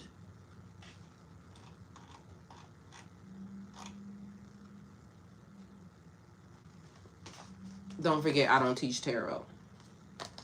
Click the link in my bio, please and thank you. Fire message as usual. Thank you. I mean, we in the discovery. I'm in the discovery of finding me. Okay, so in the process of finding me, I'm gonna end up finding my whole entire family. And so that is Soul Tribe and everybody else. This is, like I said, I don't teach tarot, but in the process, this is a fool's journey. It could lead to, you know, my demise, because once these people find out that she over here talking like that in the system, it makes no sense. But on the fool's journey, we start off and we start to realize that, you know, it's the beginning of something that other people would say, I wouldn't do that if I was you. Well, you're not me, and this is what God is calling me to do, because if nobody else is going to do it, but mind you, there's people who are much more knowledgeable, supposedly much more, you know, intelligent, and this, that, and the third. Why are they not out here? Why did they not see this? Because literally it's there to see. It's there for everybody to see. And if all the information and all the documentation is coming out right now, and everybody's able to see that there were lies that was done in the process, there was manipulation that was done in the process. Meanwhile, we already know there was lies and manipulation, but how far did you go? Did you know that they were going to put people in they was going to take somebody, Chico, they were going to go find another Chico and put him in your seat and sign your documents and your rights away. Meanwhile, the real Chico is still right here. You're not allowed to do that. And so why would you not ask me? Because you knew I wouldn't do it. So I don't teach tarot, and the Fool's Journey starts off, the link is in the bio. The Fool's Journey the journey begins with the Fool, representing innocence and spontaneity. The Fool sets out on an adventure, unaware of the challenges and lessons ahead. With an open heart and an untamed spirit, the Fool steps into the path of adventure, blissfully ignorant of the trials and revelations that await. They could be technically coming for my ass. But guess what? That is a risk that I'm willing to take, based off the fact that why would I want to live here if in fact I can't really be myself? So if God be for me, who's going to be against me? And God said I'm allowed to be here. I wouldn't even have found the message without God. That's why initially every time and every day I'm going to start off with, God, please order my footsteps. Please give me the right words to say, because again, I don't want to offend anyone. But if I offend you with the truth, then fuck you. You've been out here telling lies this whole entire time, and this is the reason why I said, and I'm willing to say, tag your favorite anything. I don't care who it is. If you think they're smarter than me, tag them, because guess what? Good. Help me. I'm not afraid to ask for help. All I wish to do is undo whatever it is that these people have done that have gotten us so far away from the mark. We got to get back on the right path. And the right path is not their path. Their path is just destruction and trying to control. We got a whole set of peacekeepers out here that who knew? Like literally, mind you, and as I was doing all this, like I never even clicked on the thing to keep doing it. I just kept going, asking the questions. I never even went to even, now I gotta go look up who these ladies are. Because it almost might feel like I've been looking for them my whole entire life. But mind you, they've been a part of this land since the land began. That's a history and a culture that has been here, and these people have been trying to cover up and hide everything about us as a people, as a collective. And I mean from this land to foreign lands, because I told you it didn't just start here. They came from other places. Why has this place been so important? And again, I don't want to make it about the race, this, and the third, because color don't matter. But why has the people here have been the most hated upon, disliked, just everything? They always keep trying to make it about whatever was here. And I didn't do that. Like, if you look at it throughout history, even when people come from other places, they tell people not to deal with certain people here. Why? Why was this place so important? Not only did they send one person, they sent several. Because although they only tell you about one, I just gave you how the name came about. It wasn't because of that person. And so at the end of the day gonna end, and the truth is the truth. And so I didn't do it. All I'm trying to do is figure it out. So again, thank you guys for being here. Always go with God, one true only God, the real God, the God, not the other people that they're talking about, not what they try to give us to control us. The God in you. Get connected to it. Locate it, find it, figure it out. And in the midst of everything, like I said, fact check me, please, and thank you. I'm not going to be offended. I am requesting the fact checking for myself, because I want to be able to find the right way. And if it's not the right way, I don't want to be involved in it. I don't want to do it. So it's for my own protection as well. Anyway, yeah, don't forget, I don't teach tarot. And just so you know, Earth School is also, there too. So click the link in the bio. There's journals and everything else. And supporting that supports my channel. And if you wish to support my channel, links in the bio as well. And, only if you feel led to. Only do what God tell you to do. Because at this point, it's enough of people out here trying to control stuff. And I don't like it. So there's that.